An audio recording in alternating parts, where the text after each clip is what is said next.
Dr. Stolzer, could you please take roll? Yes. Camardo, Here. Fiorito, Here. Friedland, Here. Grimpy, Here. Johnson, Here. Ronstadt, Here. Stolzer is here. We have a quorum. Thank you. I just want to start with a quick message real quick. Good evening and thank you for joining us tonight. The Board of Education must schedule our meetings in conjunction with the Open Meetings Act. These guidelines include when we publicly post our meetings, and that post must include when and where the meeting will be held. At the time of our required posting, the coronavirus had made its way into some of our board members and their families. Because we have to have a certain number of members present in order to have a quorum, and not knowing which board members will be healthy enough to appear in person tonight, the decision was made at that time to hold the meeting remotely. We do appreciate everyone's flexibility in order for us to meet and manage the business of the River Trails School District. And we welcome you to join us at our next public meeting. So let's get the consent agenda out of the way. Can I get a motion and a second to approve the consent agenda as presented in its entirety, unless somebody would like something removed or discussed? So moved. Second. Moved by Johnson, second by Fiorito.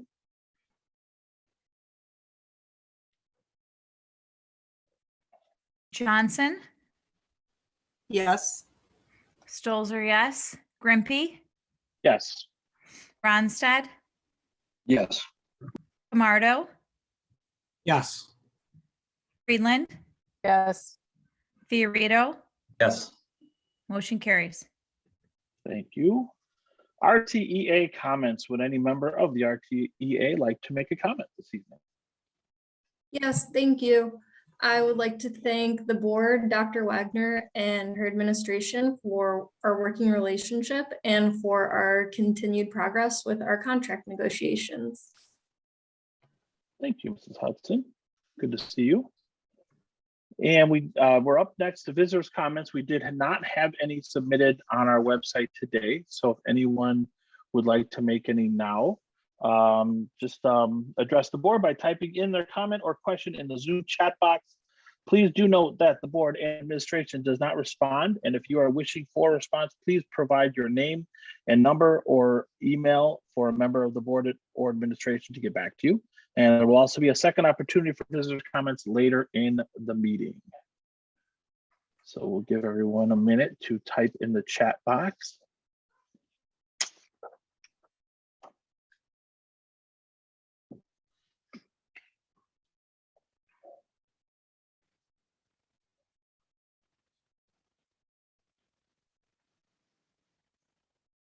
Let's see here.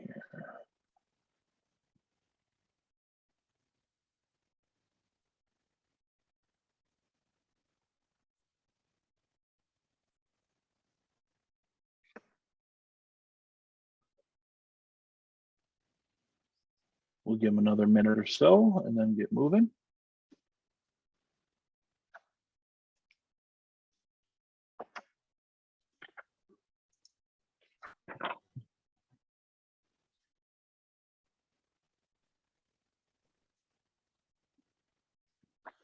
All right, if they want to make any other comments, we do have another section later on in the meeting. So that brings us up to board communications. Would any member of the board like to share any communications they have about anything going on in the district?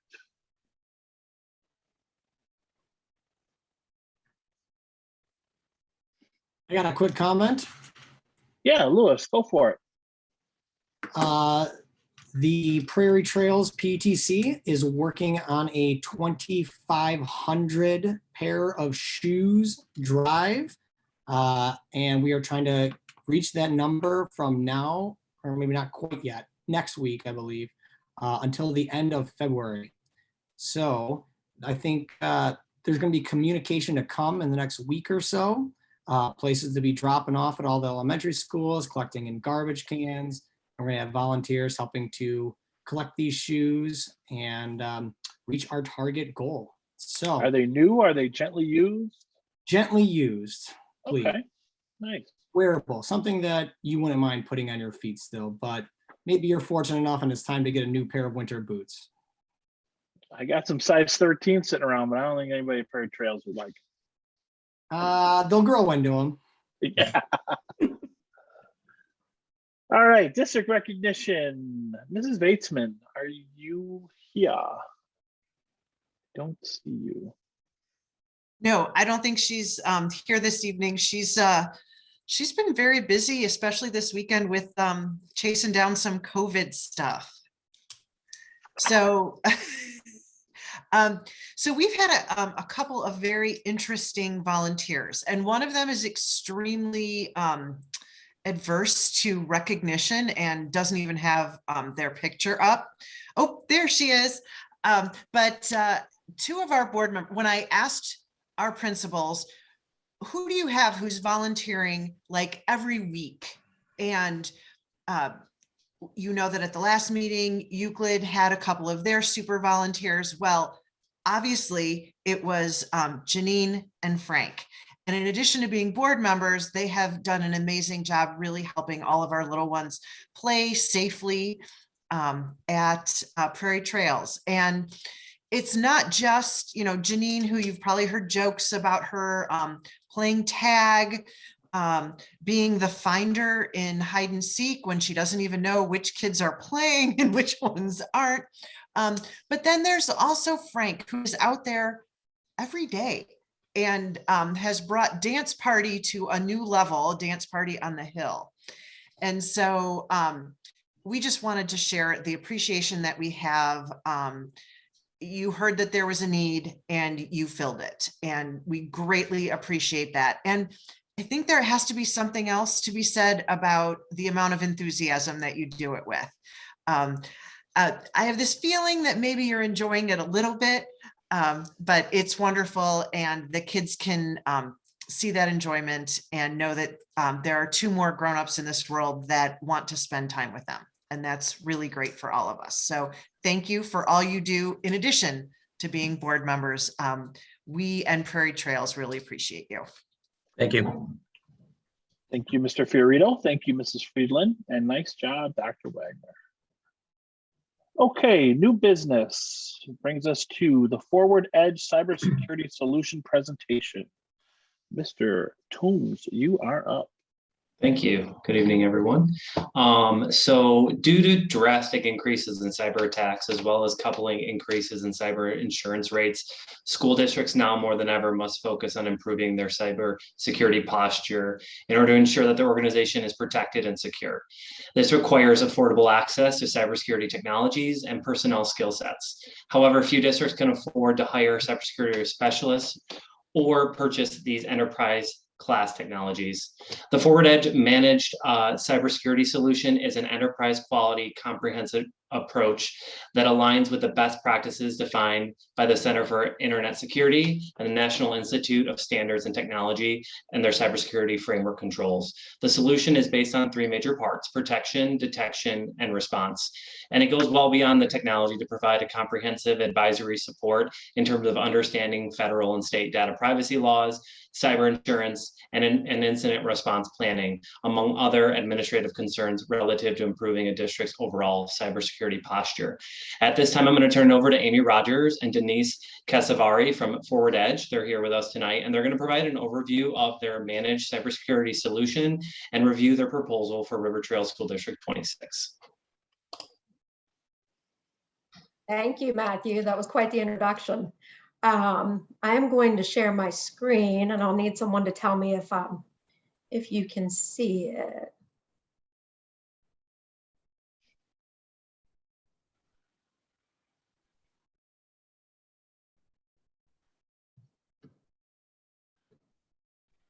All right, can everybody see my screen now? Yeah? Yeah. Awesome. Yeah. All right, let's see. Get that little window to go out of the way so that. Oh. Yeah, that's the wrong thing. Here we go. All right, I'm going to hand this over to Denise to start, and then I'll jump in partway through. Denise, you can go ahead.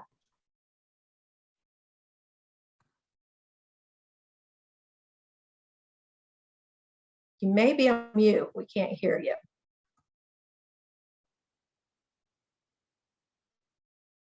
I'll do a quick introduction for Denise.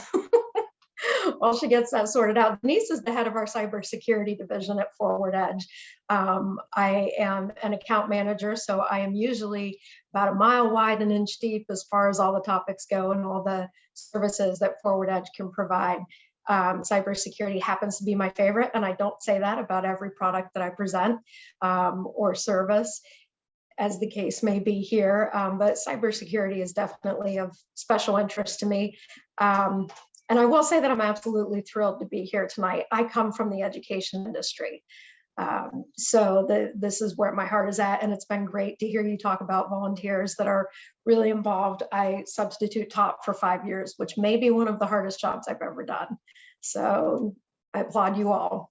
Thank you for being here and for listening to us. I'm still not hearing Denise. I don't know. Did she need to be set up some other way, Mr. Tones? No. Well, I will go ahead and jump in. We wanted to give you an overview of who we are and what we do, just so that you understand who you're hearing from here. I know some of you may not have heard of Forward Edge before. We offer a whole gamut of technology solutions to the K through 12 industry specifically. That is who we work with. That is all that we work with. We offer everything from partner managed services, cybersecurity, of course. We do offer on-site services.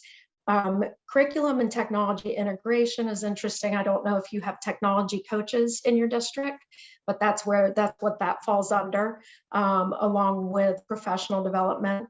We have OFCC technology designers, which means they're designing networks and surveillance systems and the whole area there for different school districts, and finally cabling solutions. So that is sort of the big picture of who we are. And we're here to talk to you today, of course, about cybersecurity. First thing that I wanted to cover was sort of where we're coming from, what the unique challenges are surrounding the K through 12 technology environments, because it is very unique, as most of you know. The one-to-one device distribution, that has become a huge thing in recent years. And the interesting thing about that is the distribution of devices does not match the increase in cybersecurity for them. In other words, all of these devices are going out to all kinds of students, which is absolutely fantastic.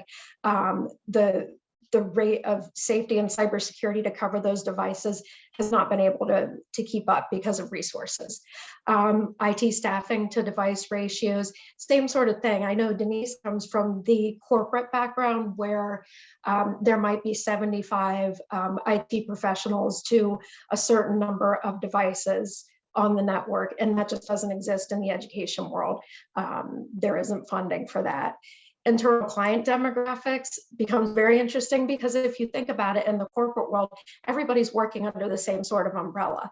In the education world, you've got teachers with their certain needs, students with their needs, administrators with their needs, and lest we not forget, parents and family members with their needs. So you have these completely different demographics that you're working with, different applications, and like I've mentioned, funding. So that's sort of what we're looking at here when it comes to cybersecurity. And when you look at the country as a whole, there's a lack of cybersecurity professionals. The average salary is $120,000, and you know, what district can afford that? So we're presented with a kind of a real conundrum here. And hopefully Forward Edge is coming in to help with that. Again, we work with only K through 12, and we work with over 150 districts. So we're able to sort of spread the resources across that.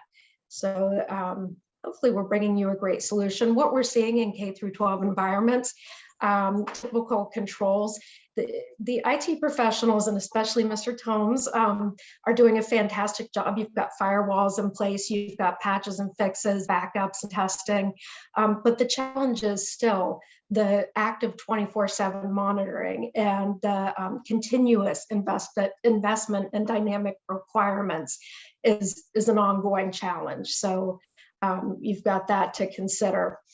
Now, when you look at cybersecurity in depth, of course, we're aligned with the gold standards, which is the CIS and the NIST, which Mr. Tomes already mentioned. The other thing to really think about with cybersecurity is that it's not just a technology concern, it's a people concern and it's a process concern as well. At least that's the way that Forward Edge looks at it. I'm sure you all know that the riskiest part of a network is who's sitting behind the keyboard. So we have to take that into account when we look at cybersecurity. And I forgot to mention that usually this presentation takes an hour, and I'm thrilled to tell you that it won't take an hour tonight. This should only take 15 minutes. So I'm kind of jumping through these quickly. And if you have any questions, feel free to post them in the chat or get in touch with me or Denise afterwards. Both Mr. Tomes and Linda have our contact information. So to continue on, of course, with cybersecurity, this is kind of obvious, but I want to run through it. What we want to prevent is fiscal loss, sensitive data exfiltration, whether it be student information, medical records, that sort of thing. And most importantly, disruption of operations and instruction. We want to maximize student learning and minimize downtime. Our solution supports data privacy law compliance and access to unrestricted cyber insurance coverage. That has become a big concern as of late. And of course, Gallagher referred us to do a presentation for the school districts in Illinois, which brought us to you here today. So we do align with that. So as you'll see on this slide, we use a house to sort of represent the idea of cybersecurity for school districts. And the reason being, it kind of simplifies things for you. So what we're looking at here is how we sort of protect what's outside of your house. We start with an annual assessment. And this sort of gives us a benchmark of where you're at. And hopefully we are partnered with you for years. And each year we do another assessment and we see how we're improving in terms of your security. Control policies. We review all the critical policies that affect your district's cybersecurity posture. To sort of break that down, basically staff changes, operational changes, things like that. We make sure that there are control policies around those so that someone moving from one department to another has access changes, doesn't have access to what they don't need access to and has access to what they do need, if that makes sense. Password management and MFA. MFA has become a huge buzzword as of late, stands for multi-factor authentication, and it's a management tool.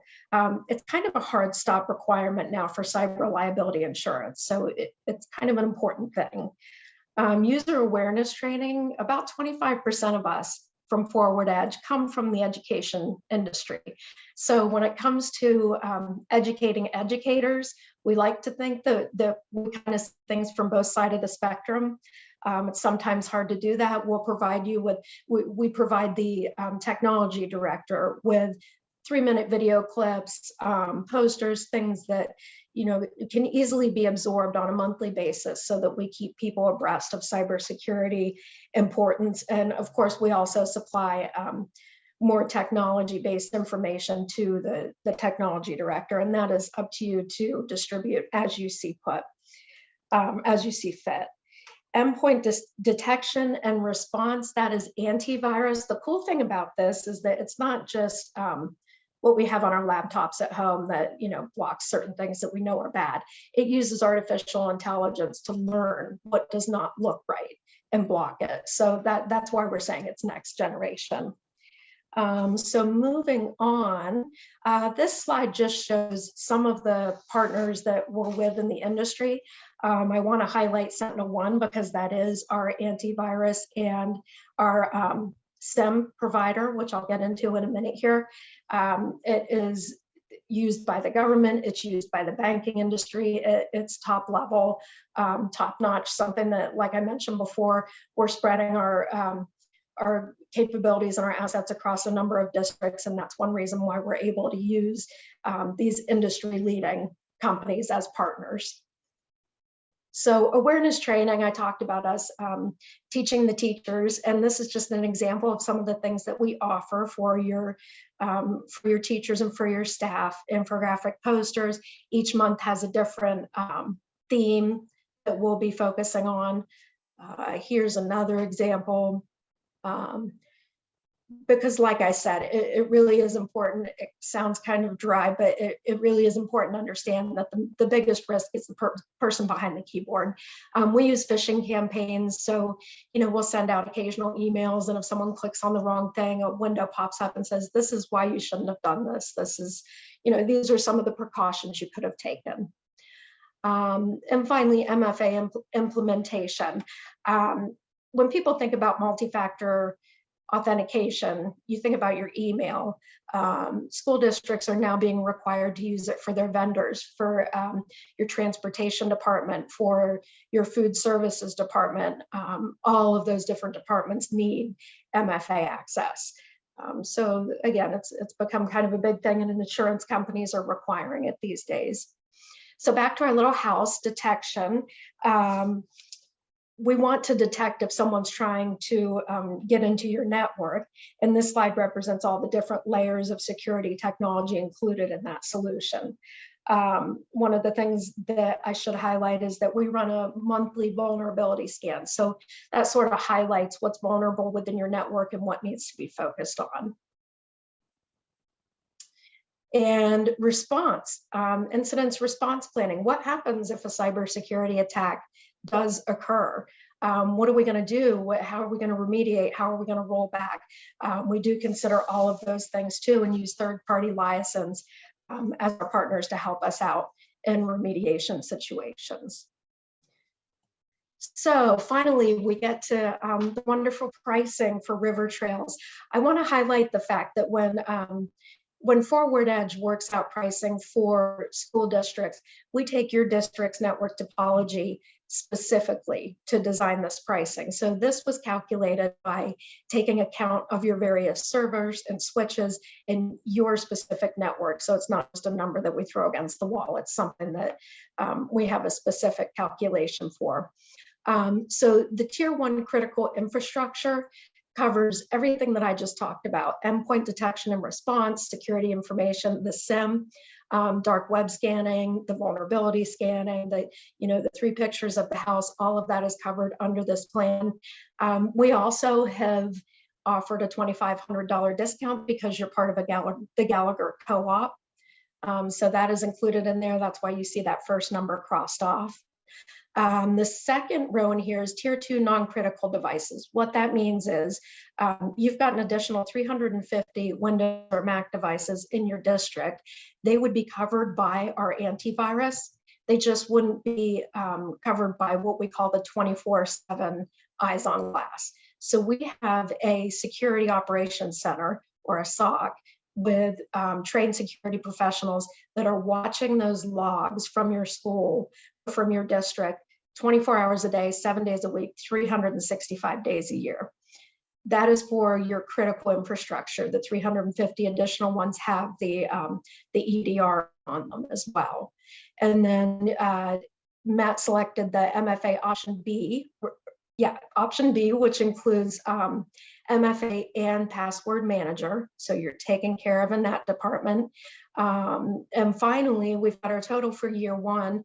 I know Lyndall also asked us to talk about additional years on the term.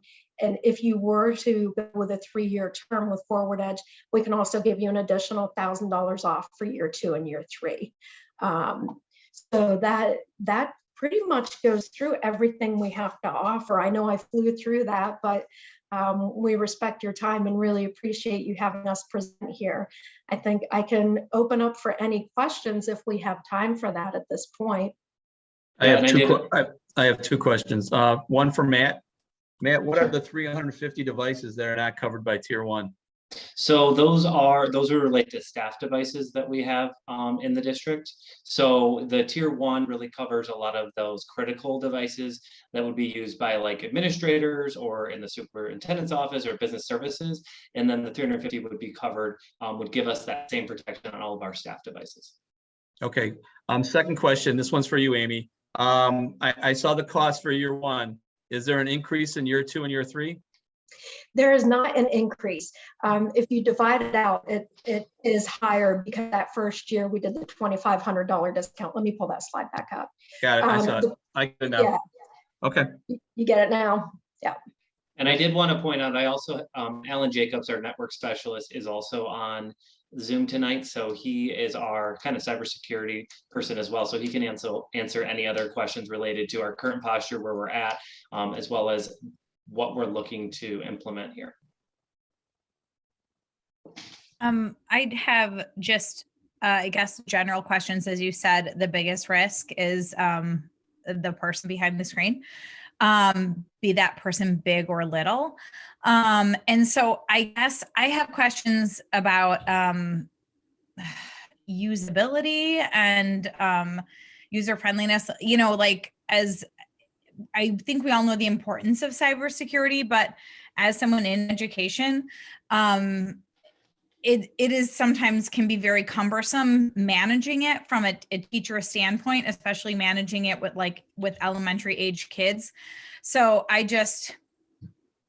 would just have questions about that. Like, how is, you know, are there, when we talk about like multi-factor authentication, I myself have found that to make it actually more user-friendly, then we don't have changing passwords like every second, or are we having changing passwords every second?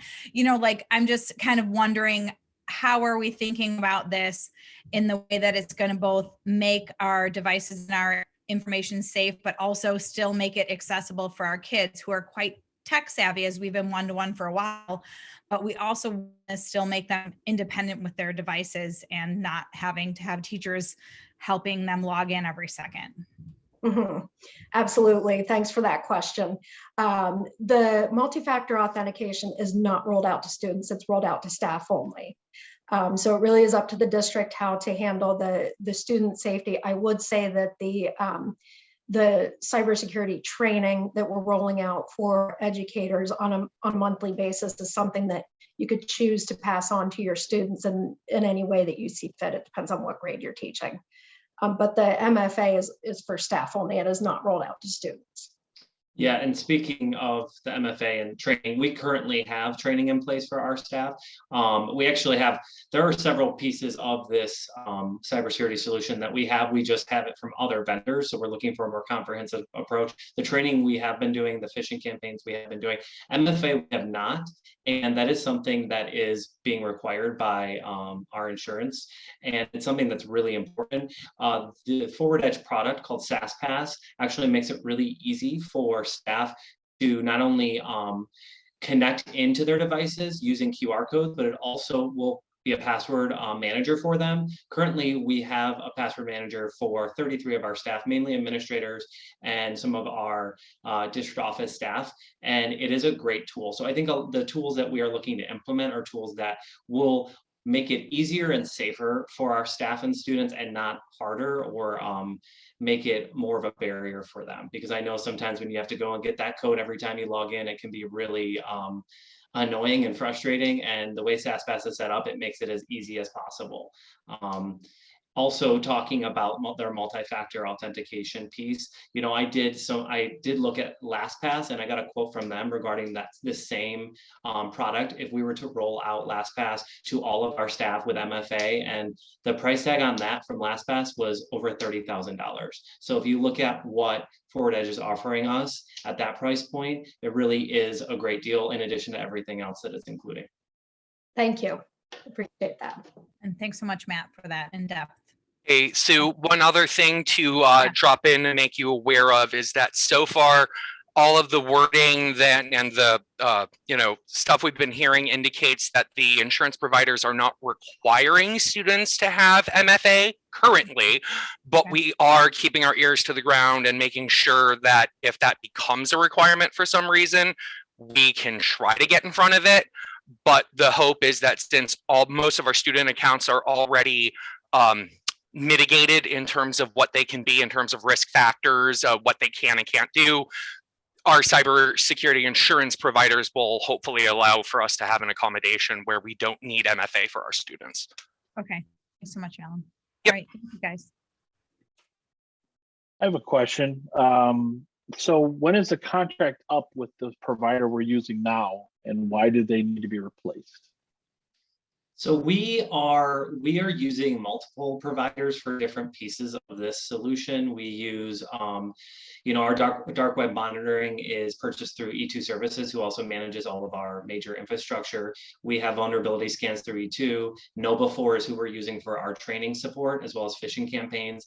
Sophos Central is who we use for our endpoint detection, and LastPass does our password management. So we have so many different vendors who we have pieced together to have a cybersecurity solution. We see the benefit in going with one comprehensive solution, not only for the price, because you are getting more for what you're paying for, but you also have one policy advisor, one company that you're working with in order to manage this and create an approach for us and our district. A lot of those contracts are up at different times. So we're not necessarily looking to go away from E2 for our managed services provider. Of course, Forward Edge does offer that as well. And so it might make sense in the future to look at them to also manage our, our servers and our firewalls. But currently we're looking to stay with E2 Services to manage those day-to-day things. And then Forward Edge would come in for more of the cybersecurity piece. Okay. And my last question is that $152,847 currently budgeted? So currently it is not budgeted in the sense that I would have to budget roughly about $25,000 extra each year to cover the additional costs of some of the pieces in here. But those would be things that I would need to budget for regardless of whether we're going with Forward Edge or whether we were increasing our security posture with other companies. So currently, the additional cost I can cover this year in my budget, and then I would need to factor an additional, like I said, about $25,000 a year into the cybersecurity in order to really implement some of those pieces like the MFA and the EDR on our staff devices, because we currently don't have those in place. Okay. Can Anybody I? else have any questions? Yeah, Robert, I got it. please. Yeah, so this is what I do. I just do this on the business side. So I do have some questions here.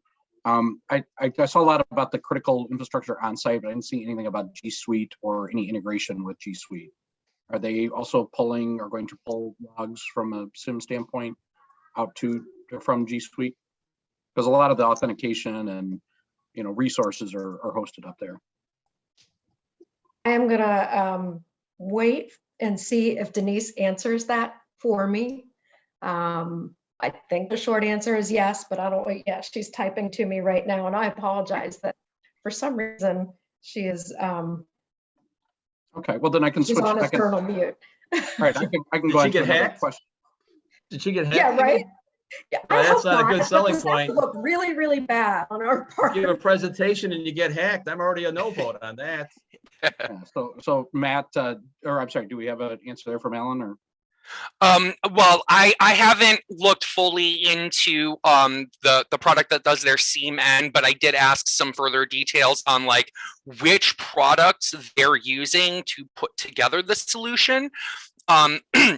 So it is quite possible that product can be configured to pull in logs from G Suite as well. I haven't dug into it enough myself to know that off the top of my head. But I can certainly, provide you the product information that they gave us if you wanted to, dig into it yourself a little bit. Okay. Oh, and then just on that side, so all the on-prem infrastructure is on Active Directory, and is it like linking currently? Yeah, currently everything that's on-prem authenticates either locally to the device itself, or more often than not, E2 has things configured so that it does LDAP authentication against our on-prem Active Directory. And we've been doing some things within the Active Directory department to try to clean things up, lock down the number of accounts that have various admin privileges, things along that line. Okay. And their SaaS Pass MFA provider, part of the video demonstration that I watched showed that it can intercept the radius authentications to actually integrate with their product and do like push login requirements in order to log into like the critical infrastructure, like the switches and stuff like that. Okay. Denise reminded me, the SIM is from Perch. and it does integrate with G Suite logs. And back to SaaSPass, we just finished a huge task force that evaluated 25 different solutions, and SaaSPass offered the most education industry integrations. That's a tongue twister. Yeah, I'm familiar with Perch, so that's okay. That's good. The next question I had was more of a financial question, was the cost offsets. You know, you mentioned, and this more to Matt, obviously, but you know, you have everything you just talked about does have a annual cost. Are we in agreements for those things? Do they just fall off? And have you calculated out what the net new cost is with this solution versus the solutions we have, including any elimination of any redundancy from the existing managed services contract with what is it, E3? E2 services. E2. So we did do kind of look at the costs related to what we currently have versus what some of the things that Forward Edge is offering. So once we were to end those contracts, that would save us $24,500. Obviously, there's still an additional cost in there, but that would be for those things that we currently don't have in place that we really do need to put into place. We don't currently have a SIEM in place, so that's not somewhere where we're protected. We don't have that EDR in place for any of our staff devices. We aren't implementing any MFA, you know, past some of the larger systems that we have, like in the business services office, like Infinite Visions, and some of those we don't have anything implemented district-wide. We, you know, don't have a password manager district-wide. So there's a lot of pieces that are in there that if we were to look to like upgrade those services that we currently have with our current providers, we would be way over this price point. Like I mentioned, LastPass alone would be over $30,000 just to do what SaaSPass is going to do for us. I'm trying to understand that $24,000 number. Is that over 3 years, or is that a 1 year offset? That's a 1 year savings. That's a 1 year savings based on the vulnerability scans, the dark web monitoring, the know before training, and Sophos Central, and LastPass. If we were to end those and switch, that would save us $24,500 a year. Okay, the only other thing that I had a question on is I was listening very closely is about their response process. So what I heard a lot there was alerting, not necessarily getting in and remediating and doing an analysis, or, you know, and there's some services in this space, if you know, I kind of joke with my clients sometimes, if you think a printer is looking at you sideways, you can call them up and they'll log in and take a look. So what are they doing? What is part of this offering? Let's say a hack occurs. Okay, where does their service end? Like, do they come in and do they help with the remediation and help do the forensic piece and get rid of it, or do they just say, here's alerts that somebody's in here, so you know, do something about it? There are, and I'll let Amy speak to it in a second, but if you look at the breakdown in the proposal here, and it's kind of hard to see, there isn't a forensic piece built in, as well as on-site action and a third-party liaison. So there are all multiple pieces regarding the response. Yeah, I saw Amy, that. I just didn't know exactly what that meant. Amy, do you want to speak more to that? I appreciate that question, because it's an interesting topic, and it gets into, okay, what is managed services and what are cybersecurity services? And there is a gray area and a crossover. We do help you come up with your planning, and we do help you with remediation, but we have to be very careful not to step on the toes of the company that's already managing your network. So there is like I said, a gray area. It's an interesting topic. Something that there's a lot of detail involved there. For example, if there is a switch on your network that needs updated, we can't come in and do that if there's already an agreement with another company. Okay, but I'm saying more if some malicious activity is detected. Okay, let's say that SentinelOne is picking up some, you know, abnormal behavior, and I'm roughly familiar with I work with the competing tool Sophos, and so I'm more familiar with the Sophos Central, that kind of stuff. But they're kind of Robert, I think I understand what you're getting at. So using Sophos as a comparison, currently we just have Sophos Intercept Advanced Acts in terms of the endpoints. So their solution would give us 2 tiers. The tier 1 devices, which would be in like superintendent hands, things like that. That's going to have the license equivalent of the Sophos full MTR, the full managed threat response package. So once we, sign on the necessary dotted lines and give the relevant permissions for those devices, if that's the device that winds up being, either the initial vector or gets caught up in the process, they would be remediated. Yeah, so that's not, so I give you, I'm trying to give you an example without giving an example.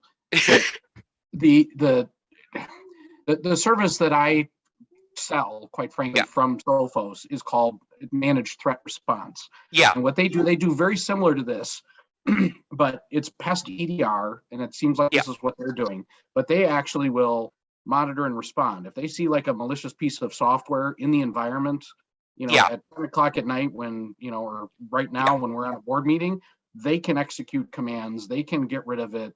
They can, because that agent is running on machines, they can pull logs and see if there was lateral movement or if there was a privilege escalation or something. Is that what they're doing? Or do they just say, hey, there's weird behavior, here's all the alerts now, and then hands it off to either you or to E2?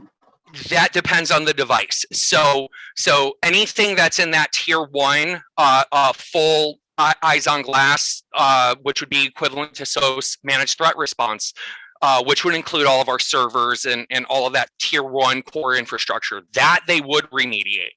But if, let's say it were on, insert random teacher name here, they only have the EDR solution, which would be similar to Sophos's EDR. And at that point, it would likely fall down to how well we have our IRP in place, and in terms of like,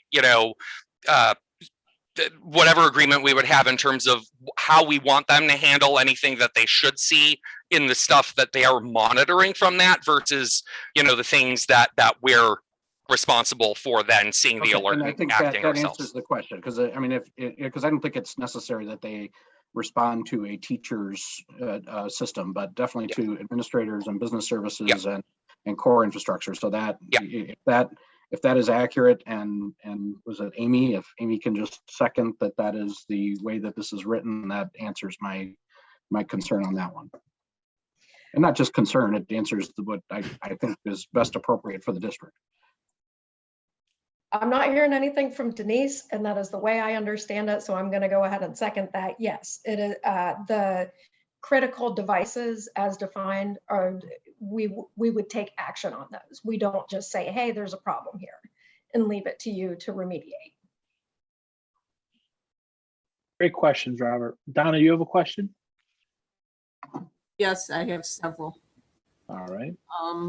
What I wanted to know is what year was Forward Edge founded? I tried all over your website. I could not find anything that told me when you were incorporated or founded or whatever. 2005. 2005. Okay. And this is more for, I guess, Matt or Lyndall. Gallagher pointed us toward this company. And it also says in the write-up that, and the Click Cooperative. Who in the Click Cooperative uses this company that is around us?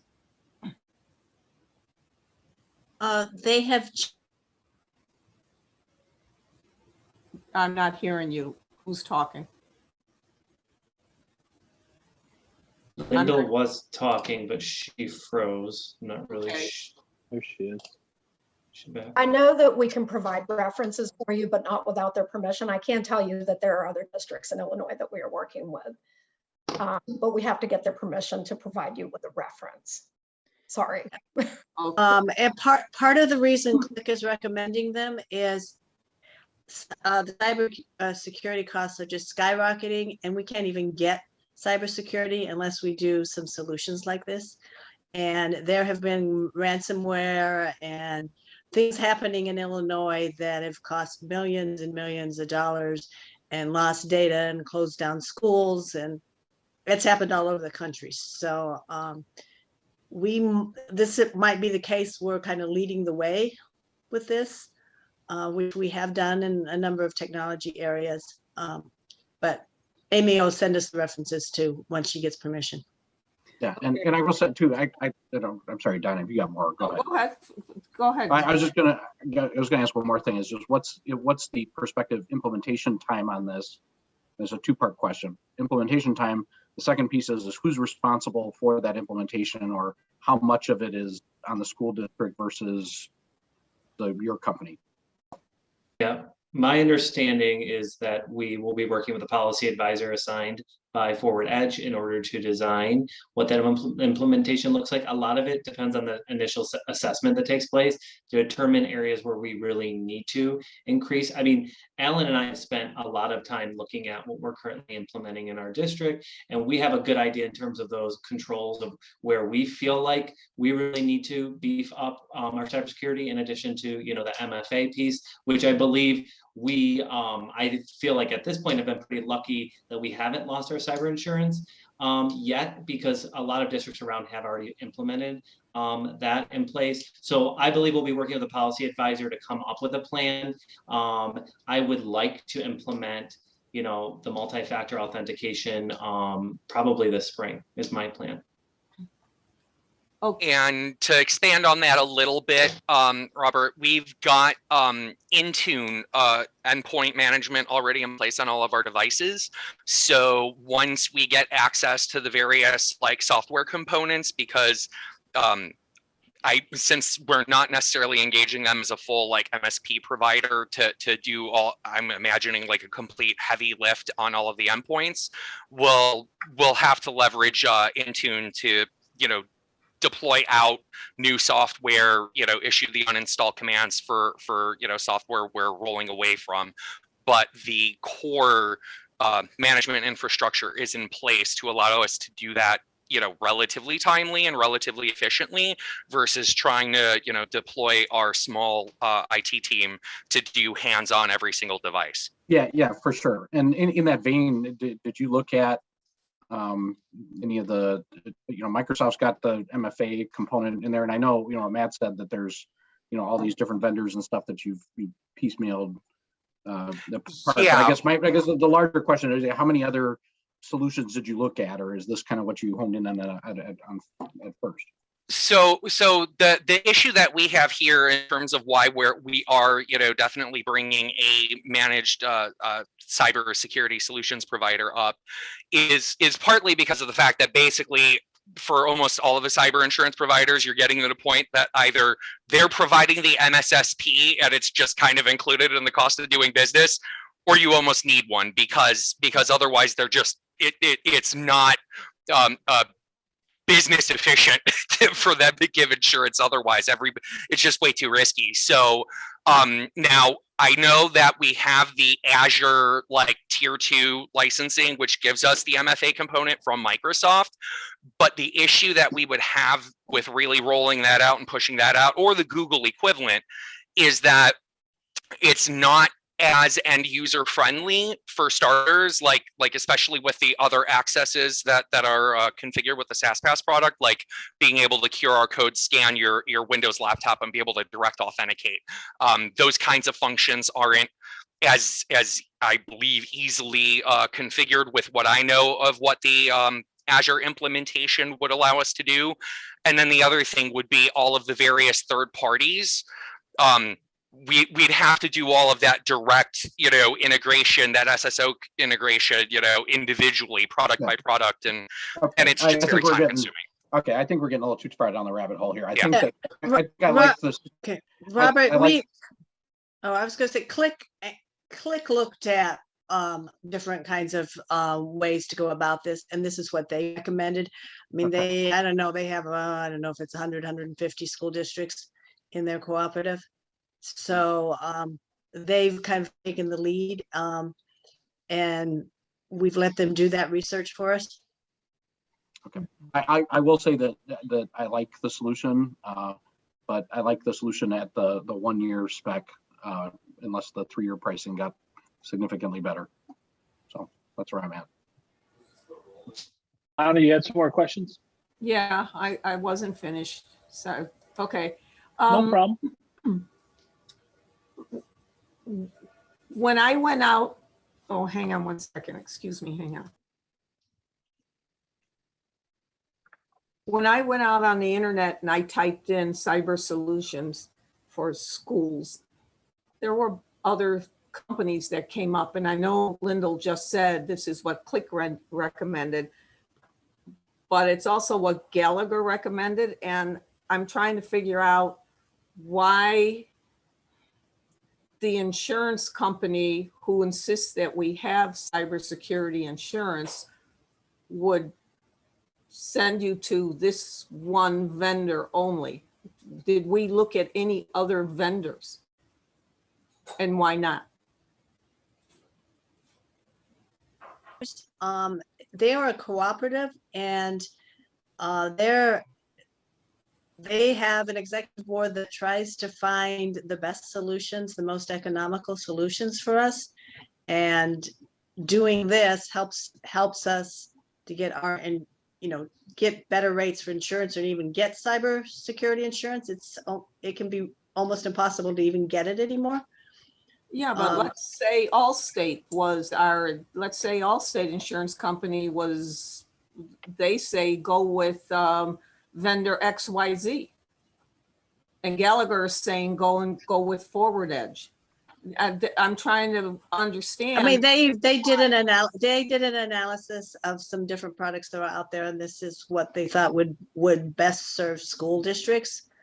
And I think because we started dialogue with Forward Edge back in July. And so this is not something that we quickly made a decision on. We were going back and forth. I've, seen Denise talk about this product multiple times, had multiple conversations back and forth. And I think this hits a lot of the boxes for us of those cybersecurity controls where we're lacking, as well as a managed comprehensive approach, so that we aren't piecemealing our cybersecurity solutions together, but we have one management over top of everything. And so those are the things that I think we saw as the benefits, as well as the idea of, potentially in the future, if we want to go the route of having, Forward Edge also manage our servers and our firewalls, they also offer that as well. So that is, someplace that we could go if we decided we wanted to go away from E2 at some point. That might be advantageous. But at that point, if we were to do that, we would be putting out an RFP. Yes, we would be putting an RFP. Yeah. Okay. And another question, Lyndall, does this fall under the policy where it's over a certain amount of money, you have to have 3 quotes to $25,000 and you need 3 quotes? It doesn't fall, because it's a technical service, it doesn't fall under any required bid, doing any kind of bidding or an RFP or anything like that. Okay, well, past practice in our school district has been, even if it didn't really require it, if it was over a certain amount of money, Sue would always give us, well, I checked in with this. I mean, she'd give us 4 or 5 different options that she looked at. Even though that would be her recommendation to go with Forward Edge, she still would let us know who else she looked at. Yeah, I think we spent our time looking at the, what it would cost to increase, what we're currently doing to hit what this solution would offer us, as well as looking for something that would not have us piecemealing things together. So I think that's where we were kind of focusing our attention, and not trying to shop multiple solutions, but trying to figure out, okay, are we going to kind of continue to go in the route we are going, and what would that cost us if we were using, because these are really, Sophos, Intercept is a great product, Sentinel-1 is a great product, so we wouldn't want to go away from those, but what could we do to increase the cybersecurity protection to make sure that we are protected? And this solution does offer us a lot more protection than we currently have. Okay. And it pulls together a lot of different products, and we would be doing this on our own, one here and another one there, kind of like we've done in the past. Well, I understand. So it's hard to find something totally comparable to it too. Okay. So when do we as a board get to see the contract? Because I have the attorney reviewing the contract right now. He had a couple suggestions for it. We were going to bring this back in the consent agenda to the board at the next board meeting. okay, We can include the contract at that point, or if you want to look at it. Otherwise, Lynn Himes has looked at it. oh, I definitely want to see the contract. I don't know if other board members do, but chairman of the finance committee wants to see the contract. We have it.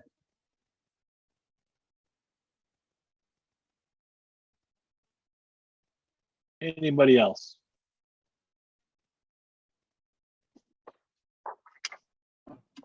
Okay. Thank you, Amy. Nice job pitching in there. Thank you. Like I said, Mr. Tones has our contact information. If you have any other questions, please let us know. We really appreciate your time. It was interesting to hear your questions. It's always interesting to hear the different conversations that come up. So thank you for letting us be a part of that. Absolutely. Thank you for joining us. Thanks, All Amy. right. Thanks, Alan. Thanks, Denise. Thanks, Have a good Denise. evening, everyone. Good night. Thank you. All right, Education Services, Christy Seifert, you are up. Yes, good evening, everybody.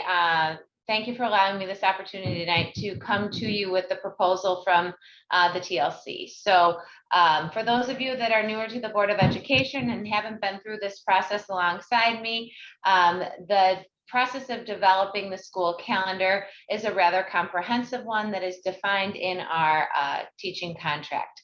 So in our negotiated agreement with the RTEA, we do have a TLC, or Teaching and Learning Council, that's representative of all schools within our district, as well as our administration team and representative from the union.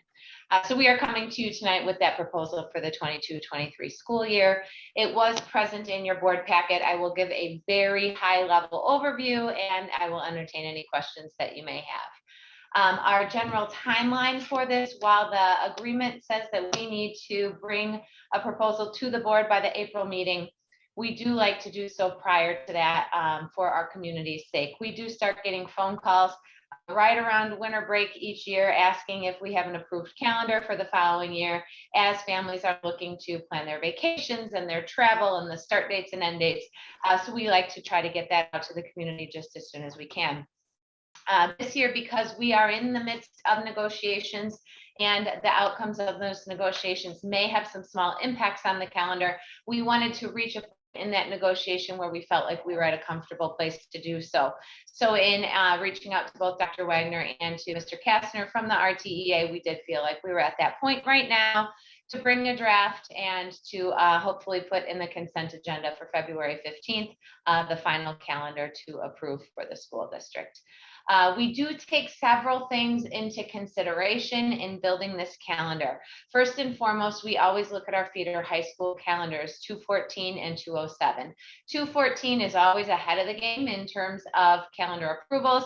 They have theirs released for several years. 207 has not yet released their approved calendar for next year, so we did refer back to this year's calendar when making those considerations.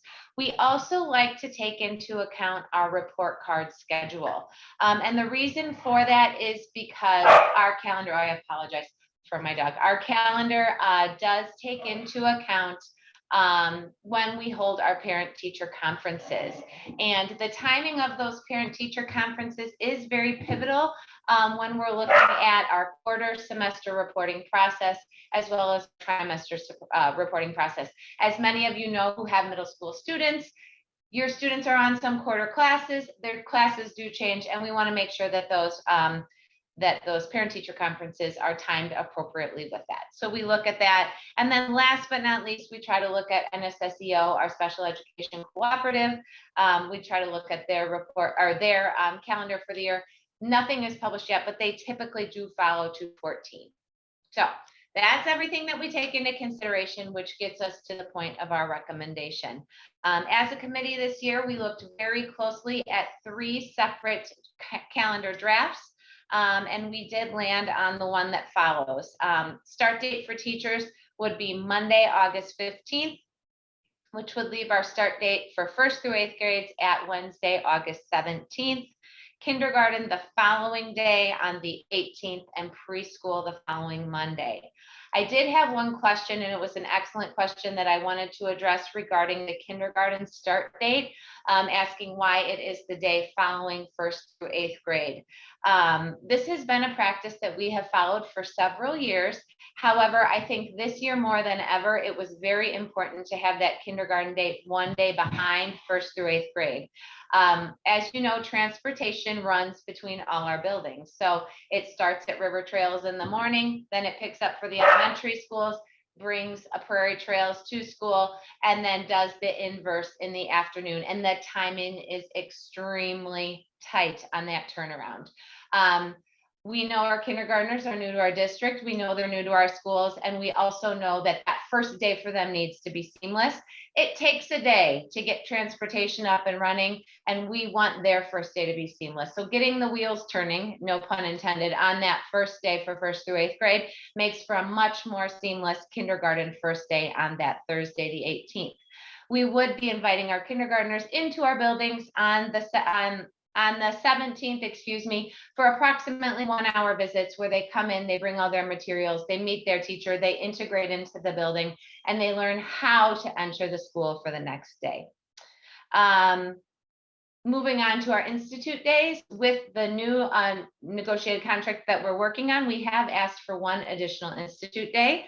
So there are 4 institute days listed on the calendar. The first 2 days of school for teachers, the 15th and 16th of August, that Monday after winter break again, and then that Monday after the Good Friday and Easter holiday. And we followed that off of the 214 calendar.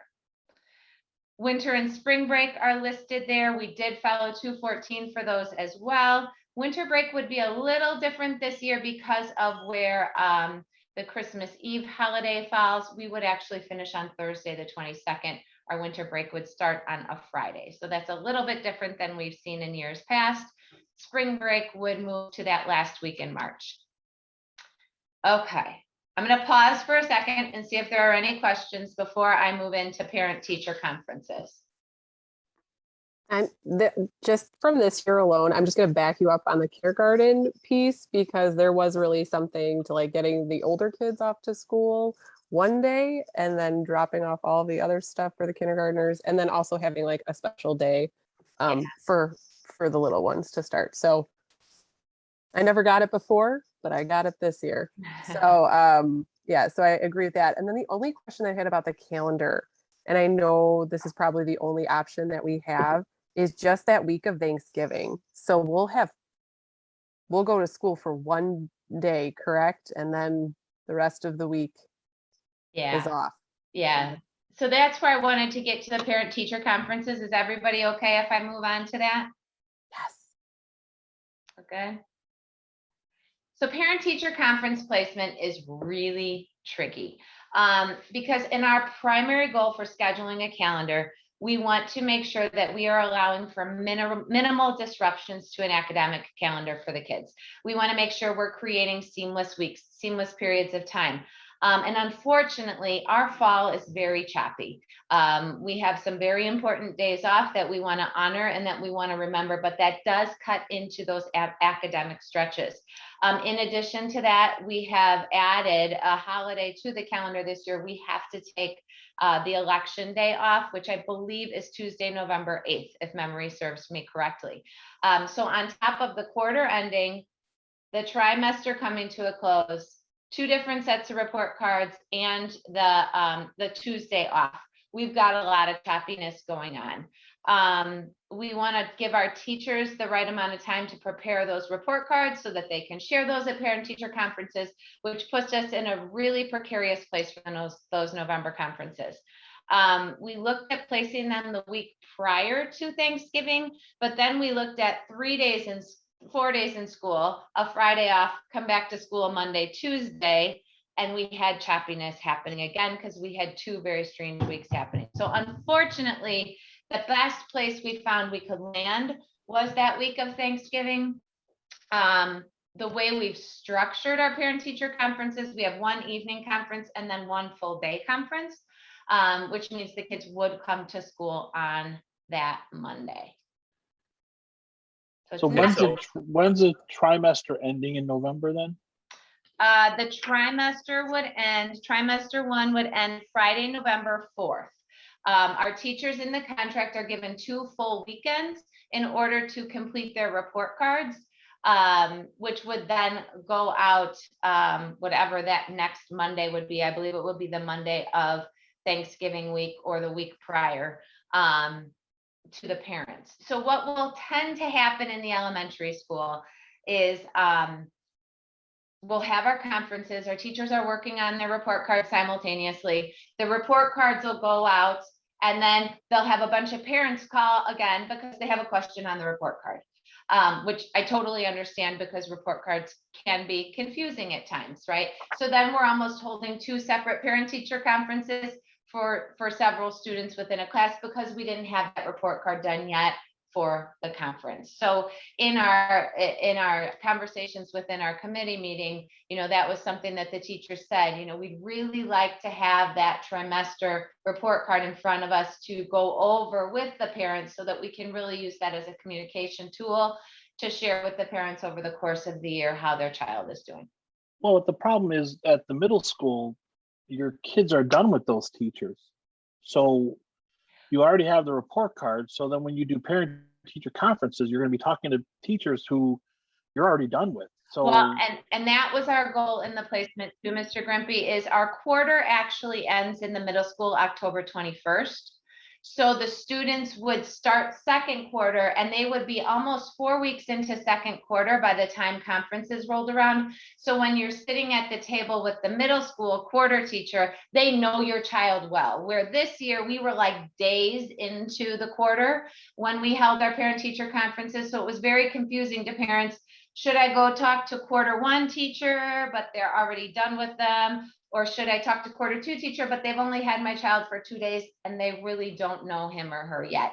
So what a lot of parents elected to do was they didn't even sign up for conferences with those quarter teachers because they felt like they didn't have enough knowledge of their student, or it was past and there was really no reason to connect with them. So that's where in the memo I note it is really tricky to navigate a quarter system, a trimester system, as well as a semester system for kindergarten and time parent-teacher conferences accordingly throughout the year. Mr. Fiorito? Yeah, I'm going to steal a page from the Donna Johnson playbook here. So many years ago, we decided to go with 2 parent-teacher conferences, one being early because we felt the November Thanksgiving parent-teacher conferences were very late, and any kid that was falling behind, the parent wouldn't be able to have that conversation with the teacher until it was pretty much too late. So now we're talking, 1.5 quarters in, and if a kid's not doing well, you really haven't had much chance to talk with the teacher, especially for some parents. The second reason we decided not to do it the week of Thanksgiving was because you have so many people who decide that parent-teacher conferences don't really mean a lot, and I'm going to take a vacation, and now I'm going to force my teachers to schedule conferences the week before or the week after at their expense. And I thought that was just ridiculous. And I know a lot of teachers did too, but a lot of teachers are professionals and they did their best with those teachers. So that's 2 things right there. And the third thing, which unfortunately the timing of when you're doing the presentation isn't until later. If we go with that block schedule, the way Nancy has it laid out, you only have a few classes and you have more kids that would have just the same teachers. So if you went back to that October timeframe, it would be more valuable as opposed to the November timeframe. Peace out. Thanks, Frank. And I wrote a few things down. I hope that I reference back to them. Okay. After the first year when we did the early October conferences, the union asked if they could go back to their teachers and survey how things went.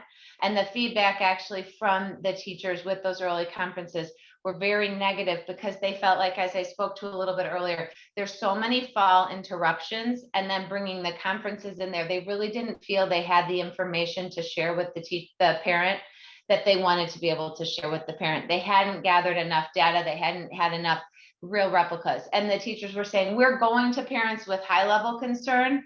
You know, before this, we've opened up our grade books. We have digital grade books for them to see and to observe. And we're hoping to increase those communication channels so we don't get to that point. But we really feel like we need more time before we really can give a good, thorough share out to the parents. So that was something coming from our teachers saying we're really struggling with this, which is where we have moved it back a little bit for that sake. In regard to the attendance, I absolutely agree with you. I think the biggest change has been virtual environment. When that happened several years ago, we didn't have the leverage, we didn't have the skill to flip our conferences to virtual. And now that we do have that ability, you know, our teachers, you know, said in the meeting that we were planning for, they said, you know, we do have the ability to be virtual now. So if a family isn't able to come in person, we can still offer virtual conferences and we can make ourselves available to them that way in a way that we've never been able to before. Okay, so I agree with your second point. The first point, why are we hearing about this now? I apologize if I have not clearly communicated that in future years. Okay, thank you.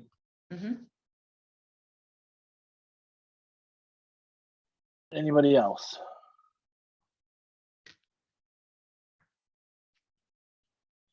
Okay. Moving on to the middle school 2022-2023 school year. The Mary and Kyle show.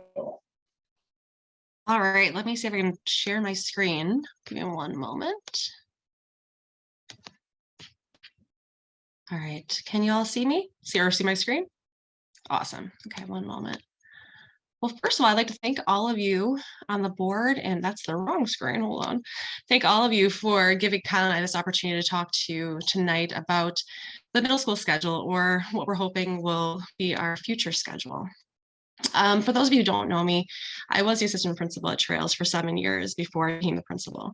And one of my big responsibilities at the time was to create the schedule for the next year. Before that, I taught for 7 years in the district. And for as long as I've been here, we have had a 10-period day. Every year as an assistant principal, I would talk to my principal at the time and we said, we need to make some changes. Every year, our teachers, specifically math and science, were saying, we need more time. And so we looked at the schedule every year and we said, okay, well, what if we make a 9-period day? What if we make an 8-period day? And really, we found that that just didn't cut it. We would add minimal minutes to each class period, but there are always things that kind of stood in our way. We talked once in a while about looking at a block schedule, but at that time I was told that was just too big of a change for our school at the time we were at. Now, fast forward to last year, to the 2020-21 school year, which was absolutely crazy. We started with remote learning. We had to change our bell schedule several times out of necessity. And we were really able to kind of, reevaluate our schedule. Dr. Wagner and her team asked Kyle and I to look at the schedule more deeply because we knew there were things that needed to change. Kyle and I, we did create a teacher committee, teachers from all different grade levels, all different content areas. And we looked at the pros and cons of many different schedules. We looked at the pros and cons for the schedule we currently have. And one of the big things that we did was we defined several outcomes that we felt were vital to see in the new bell schedule. So obviously the biggest thing was increasing our quality instructional time. I'll use math as an example. Like I said, math was one of those areas that always said we need more time. A few years ago, we adopted the Eureka math curriculum, which is a great curriculum. Our teachers really like it. They find value in it. Unfortunately, it is not built for a 40-minute period.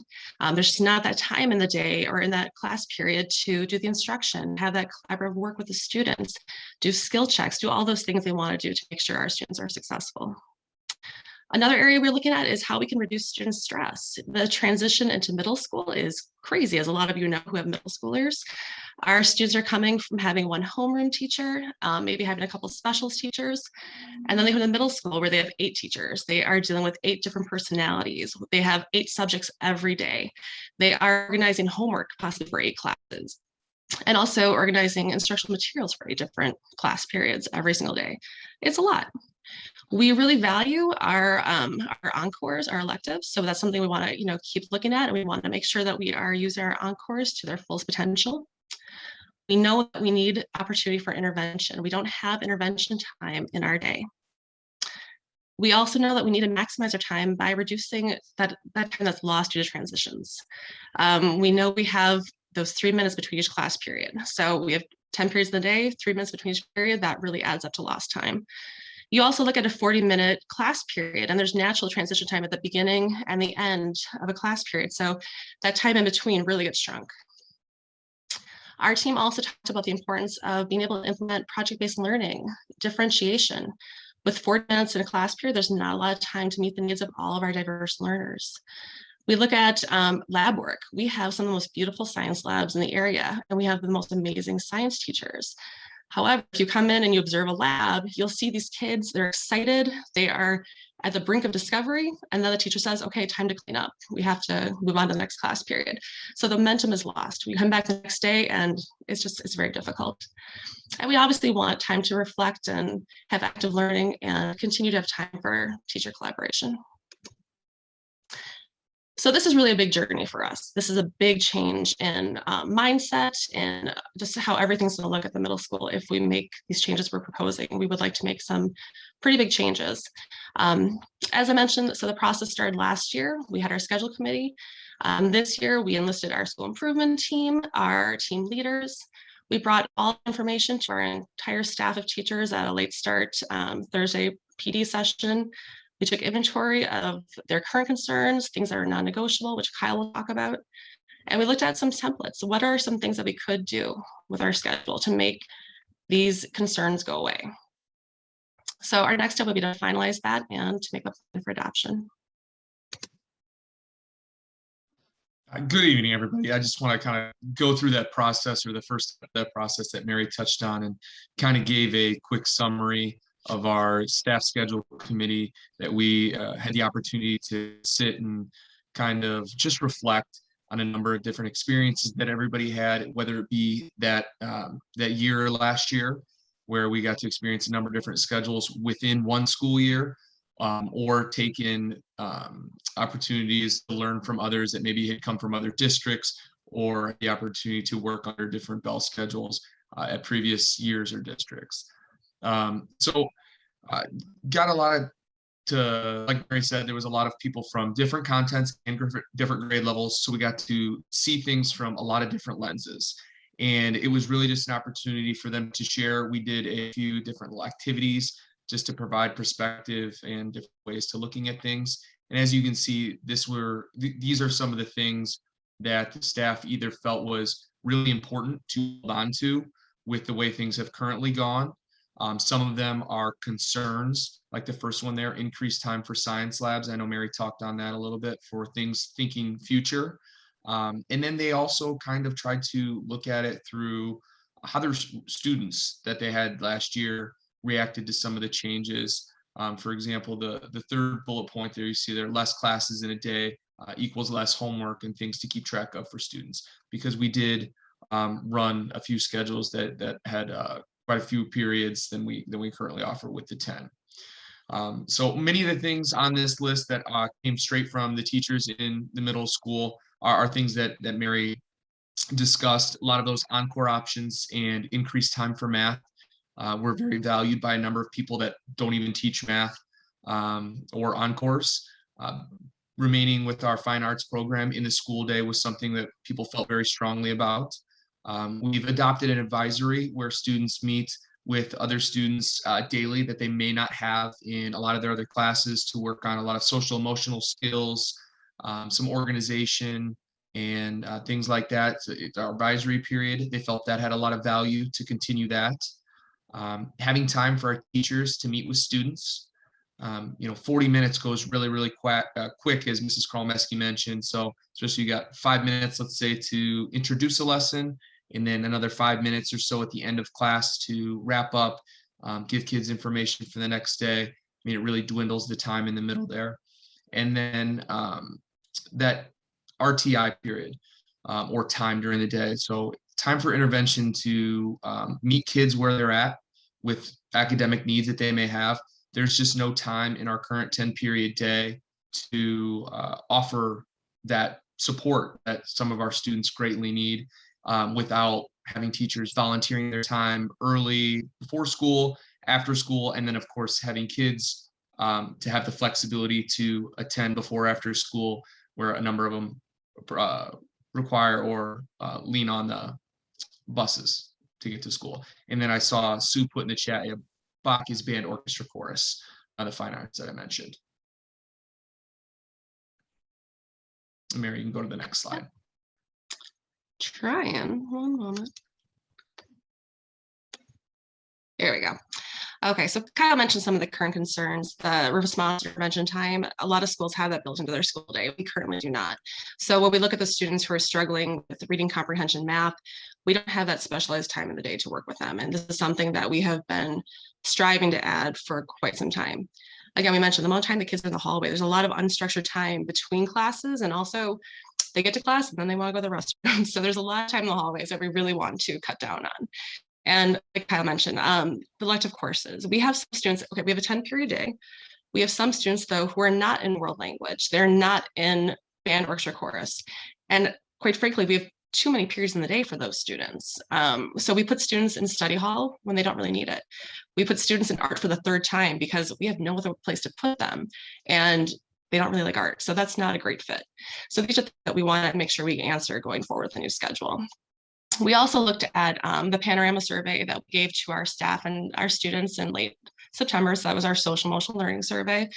One thing that really caused us a pause was that 51% of our staff said that they don't have enough time to get to know their students. 51% of our staff said they don't have time to use multiple teaching strategies. And we know that our students, again, is a diverse group of learners. They don't all learn the same way. It's not a one size fits all, but one, how much time do they have to know their students to know that they need something different? And then how can they put that into that 40-minute period of the day? We also saw, a big group of students that they're not seeing that student engagement from, or that's participation. And again, we feel that that really ties directly to that limited time they have to get to know the students. If a student doesn't know their teacher, doesn't feel comfortable with their teacher, they're not going to be participating and meeting their fullest potential during the class period. So what you see here is some sample block schedules, and actually I would say structures is probably a better term since it's not a physical schedule, it's just kind of a breakdown. But to back up just a little bit, this is the part after the conversations of identifying a lot of concerns and talking with our staff. We actually didn't look at block schedules initially. We looked at trying to add instructional time. So we looked at like a 9-period day. And that did offer a little bit more instruction time, only about 5 minutes per period. Didn't really answer a lot of the other elective inequities that Mary's discussed, and also provided no time for intervention for students that needed some little additional academic support. So then we kind of looked at the block scheduling and what that may look like. So for both block schedules, it runs on 2 different days, an A day, which is 1 set of classes, and a B day, which is a 2nd set of classes. The block schedule sample on the left is 5 blocks in 1 day, which as you can see, there's more than just 5 classes on a student's schedule. And the block schedule on the right is only 4 blocks per day. Both blocks, ELA meets every single day. So no matter if it's an A or a B day, a student will have ELA. However, in the 5-block schedule, math will also meet every day. And that really answers the question of increasing our math time that both staff and students kind of recognize as a need. Then this is what would be the larger adjustment. Social studies and science would not meet every day. They would meet every other day. So maybe I'm a student that has social studies on A days. So on all my A days, I have social studies, and on a B day, I would not meet with my social studies teacher. Same thing goes for our PE classes and the students' encore rotation. And in those encore classes, that's where they maybe are involved in band, orchestra, chorus. Those would remain in the school day, as well as our foreign languages in conjunction with those classes that do rotate that we've previously discussed, your art classes, STEAM, sewing, and so on. Those classes in the 5-block schedule would be roughly 72 minutes per block.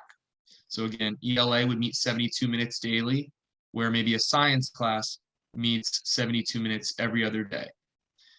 That does allow that science class to not just quickly maybe introduce something and then try and get to the lab the next day. They're allowed to learn a concept and then also discover it within an entire class period. It breaks up a student's day to where they're not spending as much time in the hallway during transitions and passing periods. And then as you see there in both schedules, we have allotted for some RTI time, that response to intervention, a time where we can meet students where they're at, provide them with academic supports and things that we just don't have the opportunity to do that now. Now, jumping over to the 4-block schedule, the big thing that you notice there is the blocks jump from 72 minutes to 90 minutes, which is a much larger chunk of time. And again, the other difference is math is now only every other day on that schedule as opposed to the 5-block where it is daily. All the other classes stay the same. And finally, the biggest difference is we do lose one of those encore rotations for our students. Otherwise, there's an odd number of classes and it wouldn't work. So looking at these now, it would not change or have an effect because we did get a question about our start and end times. That 438 minutes or number at the bottom there is that same 438 minutes that we currently have our students in our building, from that 7:40 start time to that 2:58 end time. And again, these are just skeletons. Right now, we are in the process of hopefully having Nanette Greenlay provide us with like a sandbox on Power School to plug and chug things to see how this fits with staffing, students, class sizes, answer some of those questions that you just really don't have concrete answers to until you almost build a schedule. So we're trying to be as proactive as with that as possible to make sure we're not obviously missing any gaps or anything like that that could potentially stand out. So with anything new, like Mary talked about, if you want to hit the next slide, Mary, there's going to be some changes. So some advantages and adjustments we looked at. So looking at some advantages on moving to a block schedule is, first and foremost, now we have time built into the day where there's a little flexibility for that academic intervention that we just don't have the option for. It is less daily management for our students. They don't have to go and see 8 teachers, deal with materials for 8 different courses, and run around the entire school building potentially. More time in the class for hands-on learning. Some of our students learn differently. So it's a nice opportunity for our teachers to be able to implement a number of different teaching strategies to reach a larger number of our learners. As I mentioned, less unstructured time in a student day. That's what the S and S's stand for, student and students. More time for our teachers to build relationships with students. If we're looking at a 41-minute class period, which we currently have, and you have a class of 25 students, that's not even 2 minutes per student if you want to break it down to that effect. And that's, obviously they're doing a lot of whole group instruction because it's all they have time for. So now we're offering that depth within a class period instead of just touching points each day. And then the big one too is increase in instructional time for math. However, with some advantages, we are understanding that there's going to be some adjustments. And I think one of them is going to be for our staff, the largest one, and that's a transition to teaching to longer blocks, whether it be the 72-minute or a 90-minute. And we had conversations with them and want to have heard their concerns about how to use this time, and excited to use resources that we have in district with our instructional coaches to help make that transition as smooth as possible. Obviously, another adjustment would be going from having no intervention services academically in our school day to having those academic intervention services. So having the time is great, but now we want to make sure, and we need to make sure that that time is meaningful and effective. Otherwise, it's wasted time in our students' school day. And then another one, just depending on what that looks like when we build these schedules and things like that, is that encore choice piece, eliminating some of those studies halls for students so they have more contact with teachers and opportunities to explore different things through our encore elective process. So that way they have a better, more informed decision of what may be interests or things that they're not interested in moving forward to high school, and they have even more choice.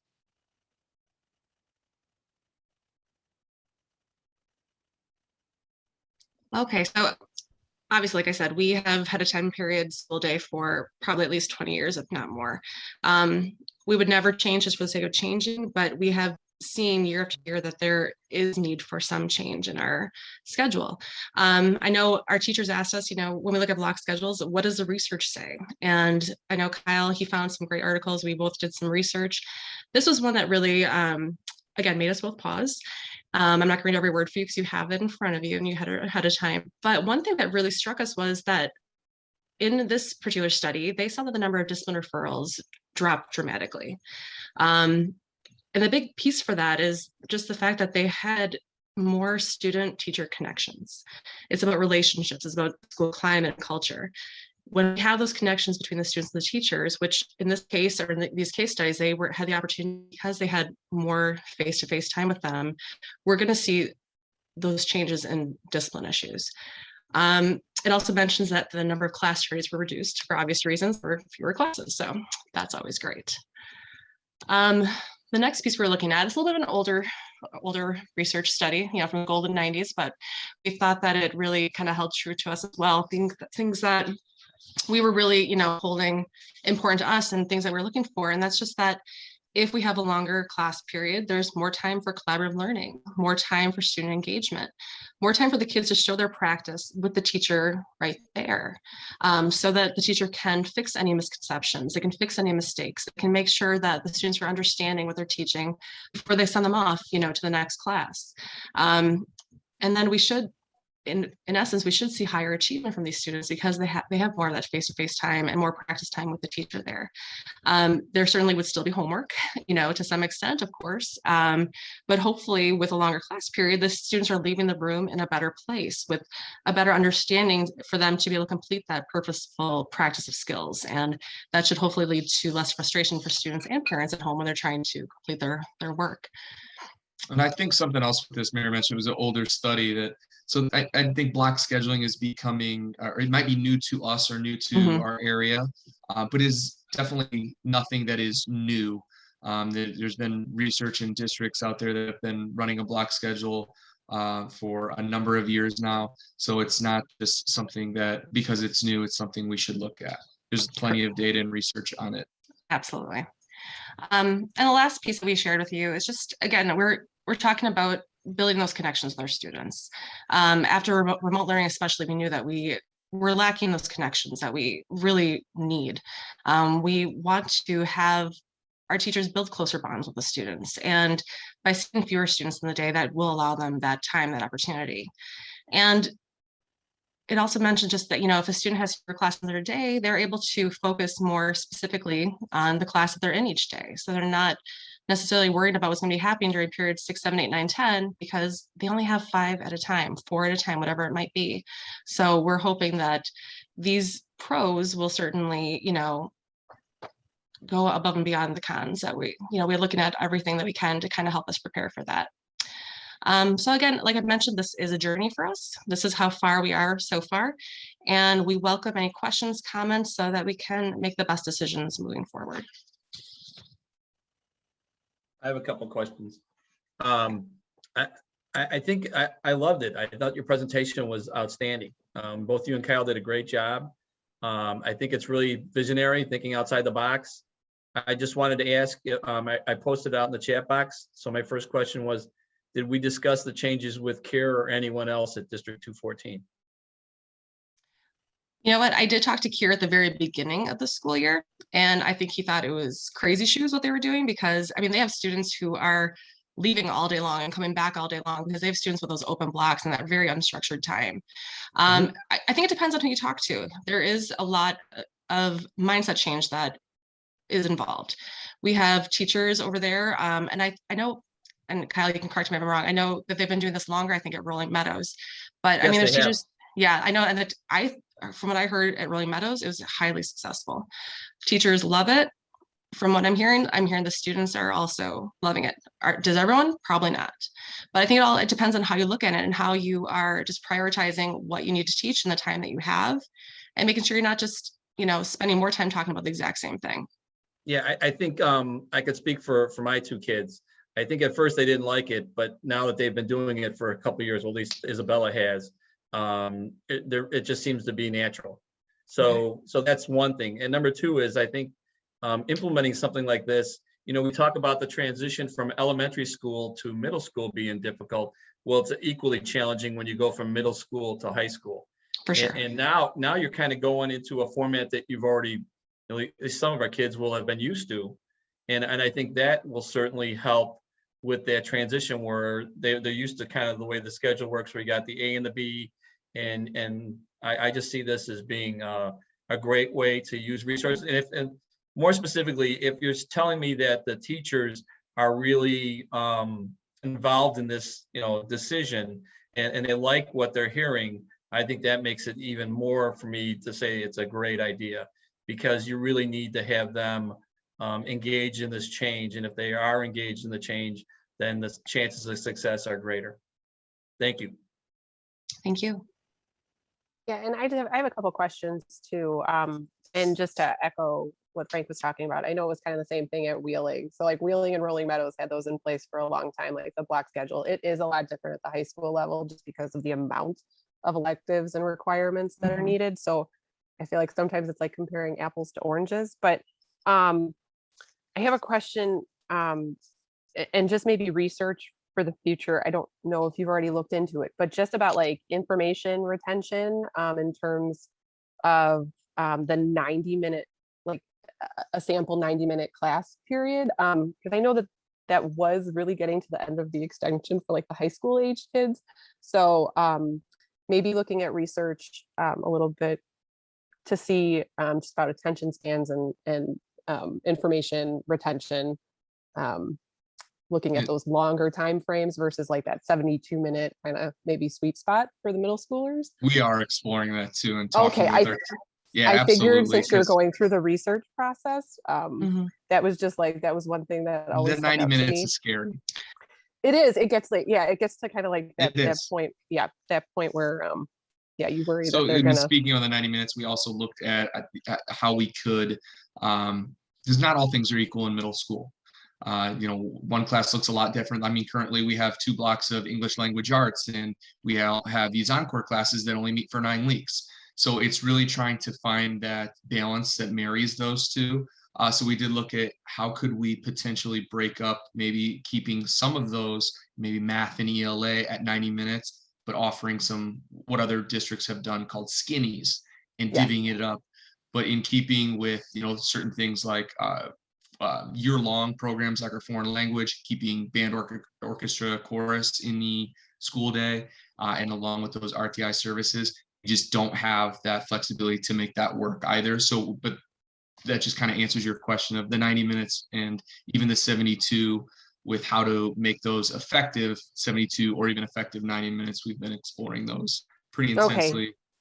Yeah, because I was just going to say, I'm like, because then that would lead into my other question of like whether you're going to look at quarters versus semesters, where you would be extending out for all the core subjects versus the quote unquote skinnies or encores. So I'm interested to see what you guys come up with. And then just like the last piece, like, so if would this, how would it impact all of the encore classes? Like, so for all the electives, would you have to offer more sections, or would you have to limit the number of electives in order to fit it into a block, in order to make sure that people are getting both what they want to kind of get away from that inequality for like the elective piece? Like, how would you manage that? That's something that we are having to play with when we get in with Power School, because actually a lot of that is dependent on how many students are in band, orchestra, chorus, and also take a foreign language.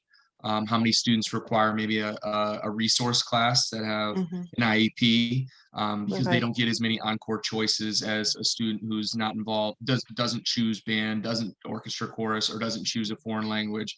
So those numbers kind of fluctuate year to year. Okay. We also were talking too, we've been doing quarters. Last year when we had the crazy long periods, and we kind of had block schedules last year, we did trimesters. So we do need to look at that too. Like you mentioned, the quarters versus semesters versus trimesters. That's something that's also kind of in discussion. Okay. I'm really excited about this. I'm super interested. I'm eager to find out what you guys kind of come up with. Thank you. Thank you. Hey, I just wanted to question add, more for Janine Dr. Janine mentioned the the 90 minutes for students. I have some family members who are teachers, and 90 minutes for a teacher is also extremely difficult to try and keep yourself and the students engaged. Yeah. I mean, I 90 minutes for me in a board meeting is tough to stay engaged, and I can't imagine what it'd be like with students. So that's my take on it too. I have a question more for Dr. Wagner. At one point, we were gung-ho about putting the younger kids, starting them earlier and having the middle kids start later. Are we ditching that now altogether? And not, this might be a good time to revisit that and enter that into our schedule. I brought it up a few times and it got, it was not supported. So I was not planning on bringing that back anytime soon. Okay. I do have two quick things. I know that we have at least somebody with their hand up. I think that was Sue, but let me just jump in two things. One, Frank, with any kind of a change, I don't want anyone to leave here thinking that all of our staff are gung-ho and super excited about this. I can promise you that we have people on our staff that A, don't want it to change because they like it the way it is, or B, don't want it to change because it's COVID, everything is difficult right now, and just don't give me one more thing. So I need to get that out there. The other thing is, and I think this might have come up at policy committee. It is something the board could vote on, but it's not something the board needs to vote on. We're hoping that by next month, when Kyle and Mary come back with a little more information, that they've been able to run a mock schedule and see if they need any additional staff. If there's no need for additional staff, it's not technically something the board would have to vote on. So that's something for the board to be thinking about. And yet it is a significant change, and we would like the board to at least say, yeah, this is a well thought out change. Go for it. So I just want to make sure that we could do it either way. If the board wants to vote for it, they can, or wants to vote on it. So I'll shut up now. Sue, did you have something? I just had some general questions, comments. I'm glad you brought that up, Nancy, because I am quite certain that you have many staff members who are not on board. Change is hard. I know, like when they talked about it at the high school, and when you guys talk about it, like my knee-jerk reaction as a special ed teacher and as a parent is that I think about students who have like executive functioning issues, and I'm like, it's a long time to pay attention. That's hard to think about. Is it an A day or a B day? What supplies do I need?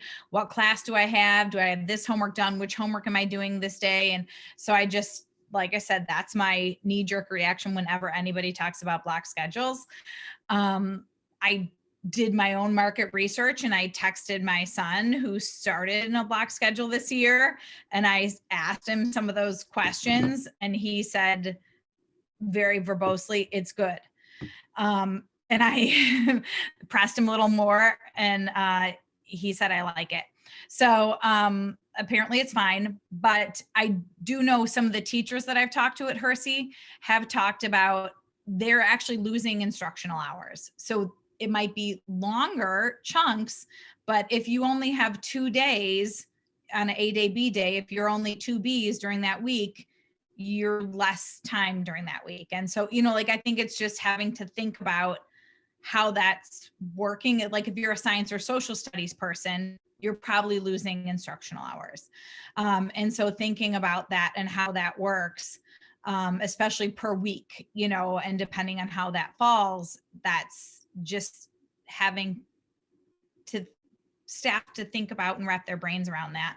And also I know we really carefully thought about our 6th graders when they come in, giving them that study hall that also teaches them some of those study skills and those executive functioning skills. And I think they all have it last period. And so that's going to be hard to replicate in a block schedule. So how do we do that? And how do we purposefully think about I think that was a real gift that we give our 6th graders, honestly, giving them a last period study hall in which they can both get work done and learn how to, get work done for the future? How do we replicate that in like a block schedule? So just thinking about those things going forward. Janine. Can I say one thing about that? Because I know that occasionally people did use advisory periods in order to talk about like time management skills, priority management, all of these other things. And not that many people would be willing to do it. You'd have to find your student committee, maybe 8th graders, but we always have late start Thursdays where there could be an advisory, almost like a seminar session where the kids could lead it and teach other students. Just an option, but you'd have to find volunteers, which is hard for days that they're going to sleep in. But it might be a good way to get some kids ready for, you know, NHS and things like that too, to get some volunteer hours in. So. And we would have, I mean, that advisory, it may not be all at the same time of the day. So we don't know at this point, like when would that advisory or RTI time be? It could potentially be at the end of the day for 6th grade. We don't know right now. So, and for RTI, if a student doesn't need intervention for math or ELA, it's kind of looking at what do they need. And that could be, it's a time to organize. It's a time to make sure that all their things are in order. It's a time to get a head start on homework. But we're also hoping that with these longer periods, our teachers are able, oh, I have time now to really dig into this. This is what you need to do. This is, let's check our assignment notebooks. What do you have scheduled? When is your next test? And kind of really working on those executive functioning skills as well.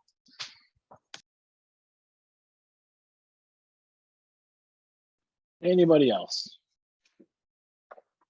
Okay. Nice job, Mary and Kyle. Thank you. Look forward to what you bring back to us. Thank you. Thank you so much. Next on the agenda is district communications. That would be Ben and Dr. Wagner. All right. I think I can share my screen unless I want Patty to do that for me. I don't know if she's gonna do that for me. Need 1 second to pull this up.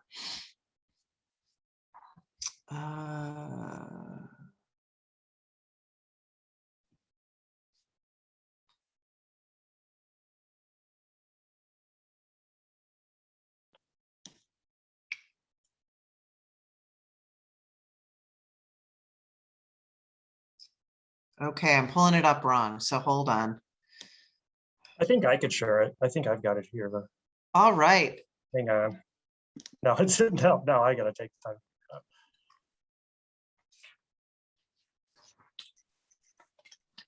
Well, I'll just start talking and hopefully Ben will get, oh, look, I'm seeing it. Say, do you want me to do it? But Ben's got it. Okay. Thank you. His screen is much more interesting anyway. I can't get this thing out of the way. Oh.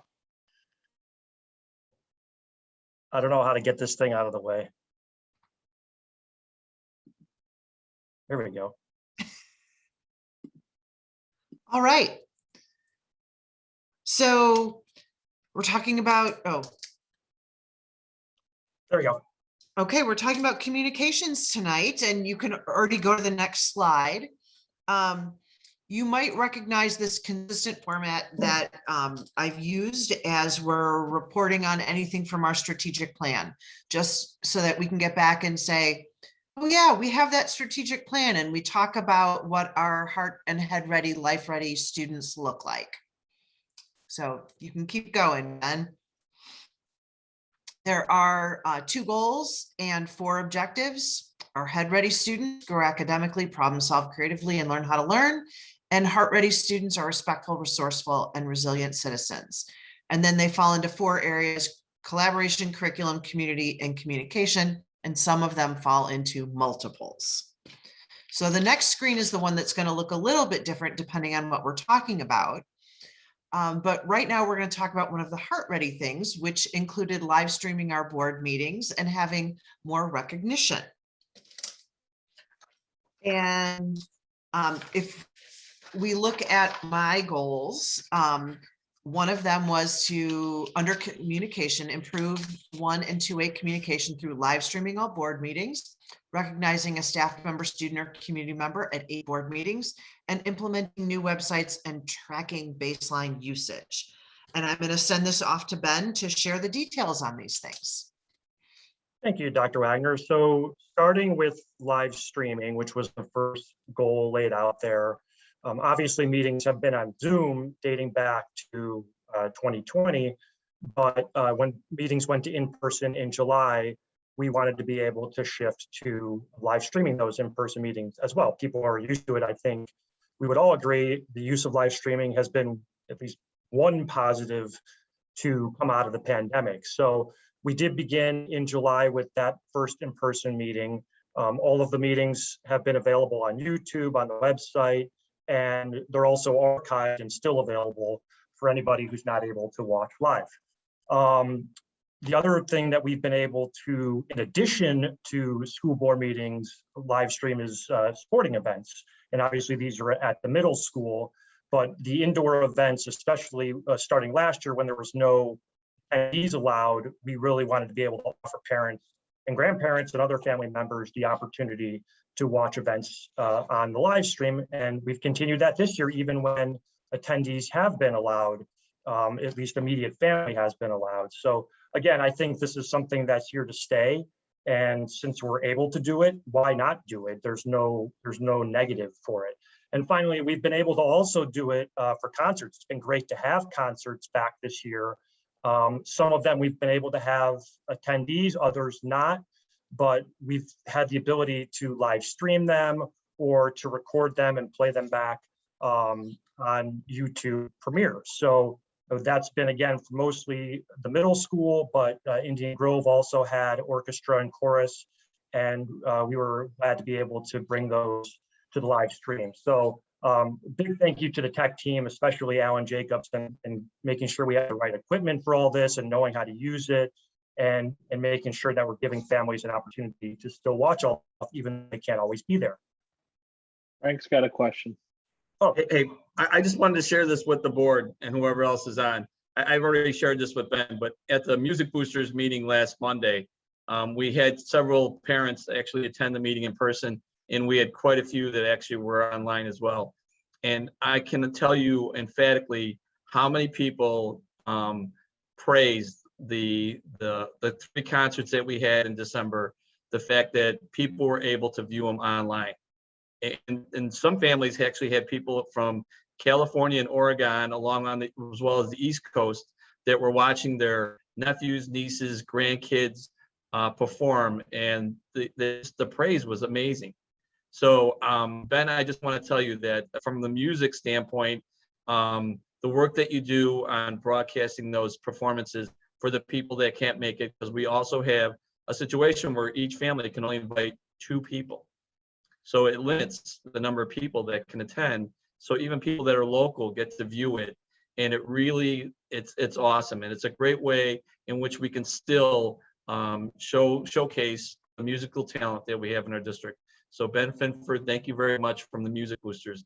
You do a really great job.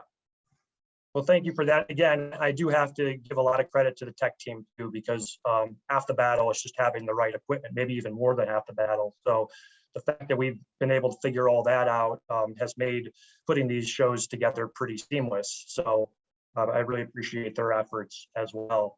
And on that same note, talking about recognition, again, you know, I know the board is always recognizing somebody in an informal manner in these meetings, but we've been able to have recognitions as sort of part of the formal agenda, beginning in, I think it was October with the school nurses, and it's been a regular thing since then. You can see the list of recognitions up there right now. But even prior to that, in the summer, there was recognition of everyone who had contributed to summer programs that were put together. We had Train awarding the district for the renovations at Prairie Trails. So it's been a great thing to add. Obviously, no shortage of people to recognize. And I think that's something that's going to be pretty easy and pretty much the least we can do for a lot of these people who are just giving so much to the district. It's been employees, staff members, teachers, and you can see even some board members who, you know, it's, I think, have been a great feature of these meetings over the last few months. Moving on to the next goal that Dr. Wagner laid out, it was launching the new websites and tracking the data. The new websites, including the district and school websites, launched on Friday, August 13th. We started tracking using Google Analytics in September, on September 1st. You're looking at right now a chart that shows daily usage from September 1st through Friday before winter break, which was December 17th. And just a few notes on this. You can see that there's pretty much between about 250 and 350 users per weekday. Fridays have typically been our highest traffic days, and that's because we have the COVID updates, we have a photo gallery that gets added every Friday. So there's just a lot of things that are driving people to the website on that day. And also you'll notice that on the last day, the 17th happened to be our highest traffic day to date since we launched the websites. We had 775 visitors to the website that day. And again, it was just a combination of a lot of different pieces of content that were driving people there that day. And below that, you can see some of our most used pages, most viewed pages. It's a top 15. Of course, it's the main pages for the district and each of the schools. And I don't think anything too surprising in there. I think what you would expect, the calendars, the directories, lunch menus, these are ones when I look at Google Analytics on a daily basis, I'm seeing people go back to every day. And one other interesting note that I wanted to point out, you see the average engagement time, 1 minute and 58 seconds. One thing I thought was interesting was each month that since we've launched the website, the engagement time has actually come down a little bit, the average engagement time, which for a business might be something you would worry about, but I think it's actually a good sign for us because I think parents in the community are getting used to where to find things, and it's been easier for them to locate some of this stuff. So I've been happy to see that as well. And then wanted to also point out, while these weren't specifically related to goals that Dr. Wagner laid out, these are some other communications that we've been adding to the mix or have already had in the mix. Prior to the last year, the district newsletter, which is sent to everybody living in the district, not just those who have students in the district, that's been done in the past. It's been something that we've been able to do more regularly throughout the last year and will continue to do so on a quarterly basis. It's a good opportunity to brag about things that are happening at our schools to people who might not otherwise know. I really want to give a lot of kudos to the principals because they've been probably our best communicators. They are sending out newsletters to their staff and to parents on a regular basis throughout the year. And I think that's probably where parents are getting the most information or the best information that's pertinent to them, their children. We've had the COVID updates, something I hope to not have to do for much longer, of course, but there's just been so much on a week in, week out basis. And we just want to make sure that parents aren't missing anything. And I think that's been a good way to sort of get the bullet points from throughout each week. And then the meeting recaps, again, a way so we can just make sure we're being as transparent as possible with what's happening in the board meetings. And social media continues to be a good outlet for us to show pictures that teachers are putting on Twitter or get messages out there for families. Again, especially during the pandemic, it's been even more important. Next steps. First up there is consistency. And what I mean by that is we have to keep on offering everything we've been doing over the last year. Communications is obviously not one of those things where you check the box and move on to the next thing. You have to keep it going. So I think we've made a lot of progress in the last year, but it's not going to matter if we don't keep it going forward. So that's going to be important for us no matter if we're in a pandemic or not. Increasing community outreach and engagement. I think that's something that will be easier when the pandemic is over, whenever that is. Certainly not easy, but easier when we can have more face-to-face contact and some more in-person events. And there's more events happening around the community that we can hopefully become a part of as well. Integrating insight from a diversity and equity process that's been going on in the district, that's going to be really important. The process is still going on. We're still learning a lot from those meetings, and there's still a few more meetings to go. But I think if we're not integrating that into our communications, then we are completely missing the point of the BELT process. And then finally on here is seeking more ways to support teachers and promoting what's happening in classrooms.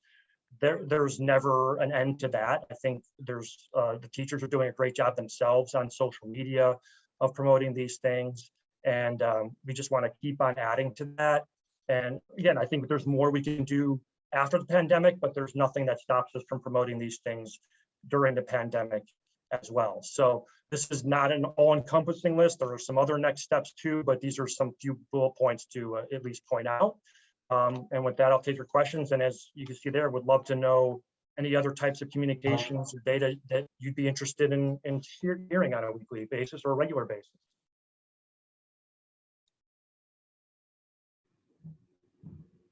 I have a Sue, couple go ahead. commenty, questiony things, Ben. Like, you are the one who makes the Facebook post, yes? Yes. Okay. So usually it's like a bunch of pictures that are posted to Facebook, right? Like it's almost like an album. Are you talking about the photo galleries? Yes, it's probably photo gallery. So we've actually been posting those on the website and then using Facebook and Twitter to drive people to the gallery on the site. Okay, and maybe that's what it is. The interface I find is a little bit, has anyone else, like other Bill, Frank, Janine, have you clicked? I find it hard to access that sometimes from Facebook because and maybe it's because also like sometimes it'll be like the district will share it and then Euclid will share it and Prairie Trails will share it. And it's like a share of a share of a share of a share. And it'll be hard to actually, I can't like, it's very hard to actually click and get to the pictures then. That's actually good to know. Yeah, because I do like to, so I'll usually post it on the main district account. And then as you pointed out, share it from the school accounts, just because I think some of those schools have different followers than the district does. I did not realize that there was that difficulty, but that's something I'll have to pay attention to going forward. Well, and I want other people to try it because like it could be user error, but like, so other people try that out, but I find you have no problem with it. Okay. She's saying no problem with it. So it could be user error and it's maybe it's just, I don't know. Well, I always join me think in though that technology class, so. Yeah. I do always think though that if someone's having the user error, then there are other people too. So there maybe are ways that I can better display it, and I'll definitely look into it this Friday when we do another gallery. Yeah, maybe it, like I said, it just, and it could be like it's like the multiple shares, or maybe it just is the device I'm looking at it on. And it then could be because you have more people that you're friends with. I mean, like honestly, it could be a post from anybody. Like that's the hard part. I feel like once somebody shares it, I mean, it's closer. Come on. It's the rabbit hole of Facebook. I go straight to the site. I go straight to the district. Pretty sure it's If it was Grimpy, maybe, but Stolzer, no way. Not exactly. And then I was wondering, do you have plans to live stream and or like record the play that is going to happen? I think that's going to be up to Mr. Flowers. You know, I like to put that stuff in their hands. Every time, you know, whether it's been band, chorus directors have come to me and said, "Can you do this?" I'm always happy to help. You know, I think it also probably depends on where we are with attendees at that point, and I believe it's early April for that. So it is. No, it has to do with the trademark. That's the thing about it, is that because they're doing I think they're doing Aladdin Junior, that they might not be able to videotape it because there would be an issue with some infringement or royalties or whatever. Okay. That's a good point too. I think there might be a little leeway when we're not profiting off of it, but also something we have to consider, of course, because we don't want legal trouble. Okay. Okay. So I have a couple of things for you, Ben. So the one thing that I don't want you to do is please do not post on Facebook any pictures of volunteers falling down a hill or falling off a slide. I mean, even the greatest home videos, I would appreciate not being somehow on one of those things, because I know I've constantly looked like an idiot in recent weeks on that hill. So that's Right, number one. Number two. That's what drives engagement. We got to give people what they want. Oh, yeah, sure. Yeah, just use me as the punching bag. But what, yeah, you're laughing, Janine. You've fallen down a few times too, so you better stop laughing. So one thing I would like to see more of is recognition of athletic, academic, musical accomplishments that we have from many of our students, probably in middle school. Also, any accomplishments from any of our teachers or staff. I mean, I'm sure there's people out there that are accomplishing some things, maybe in their personal life, maybe they don't want it mentioned, or maybe they do. And I think posting some of that stuff, you know, I think our cross country team went to state, and some of the kids on both the boys and the girls did pretty well, but I never saw any of it on Facebook or anywhere. And I think that we do have successes, and our musical department has a lot of successes, and I'm sure academically we have a lot of successes. So I would like to see more of that on our social media. I think that's a great idea. I mean, cross country, we did promote on Facebook and Twitter, not individual names. I've always tried to be a little careful with putting names out there, but you're not wrong. I think we can do way more of that. Absolutely. And we need to hear your announcing voice on some of these athletic events. I've tuned in a few times, and I'm sure Bill would love to hear you just screaming out Kendall Grimpy with the spike on the girls volleyball team. I'd love to hear that too. That's only if, Frank, if you and Bill can join me as color commentators. Oh, I will be there. And Bill will too. I have a question about feedback for the website. Do we ever have like a prompt or an option where people can provide you with feedback? You know how like sometimes as you're using the site, it'll like pop up and be like, hey, what do you think of this site? Do we ever do that? I haven't done it. I've actually looked into it. I think it's a good idea. I have my email on there for feedback, but if someone maybe wants to give feedback without having their name attached to it, they might not want to email me for some reason. Right. So I think it's a good idea. Again, I've looked into it, but something I could look into a little bit Okay, more. well, not if it's like an added cost, because there are obviously other ways to reach us. I just meant like if it's something that's available through our browser, through the browser that we're using, or not browser, but through the service that we're using for our website. I'll talk to them. I don't know that they specifically have that feature, but there are some third-party apps that you can use or programs that you can use and embed it in the site to get that feature. And it's a good idea. Okay, and then one other question: if we ever thought, and Nancy, maybe this is more for you, just for like community engagement pieces, like have we ever thought of like using polls on our website when people come to visit us and see if there's information and people are willing to give us feedback about whatever topic we're interested in? We have not. We haven't discussed it, but we have the option. It is one of the tools that the site has. We've used Google Forms for getting feedback from people before, from parents or even staff, but we have not utilized, I don't think we've utilized the poll at all. Okay, I'm curious because it's kind of like a weird, it would be like a weird, not weird, that's not the right word. It'd probably be an audience, just, you wouldn't want the people who constantly visit the website, who are constantly using it, to constantly be the ones answering. That's the only thing that kind of makes me hesitant about it. But with the number of hits to the site being what they are, and hopefully they're different individuals. I know we don't track that, but it would be interesting to see if we could get feedback maybe in that way for community engagement, because I know sometimes we have people that just they look at an email and they're too busy, but maybe if they're already at the site and there was just a 2-minute poll or a 30-second poll, and or like vice versa. I wonder if we could drive like traffic to the site via the poll, like if it was almost like a fun, like I'm thinking or that like too, like a BuzzFeed poll, like something fun that's like whatever, and then maybe it goes up on like RTMS marquee or whatever. Like 53% of our website people, thought it was too cold today. That's a dumb one, but you know what I'm saying? Like something. Get your idea though. Right, like something fun or whatever that is like, thought the mascot should be a donkey or whatever, something Yeah. fun, like whatever, then like maybe more people would like visit the site, Right. Well, I just don't want them mining data for data's sake. I would want it to, yeah. Yes, you're right. It depends on how you use it. If it's to drive business there or if it's to get information out of the people that are already there. So that I really probably like wasn't that idea. helpful, but I think there probably is a way to do it. I have to think more about how to get that done. But I think that's for the right questions at the right times. I think that could be used. right.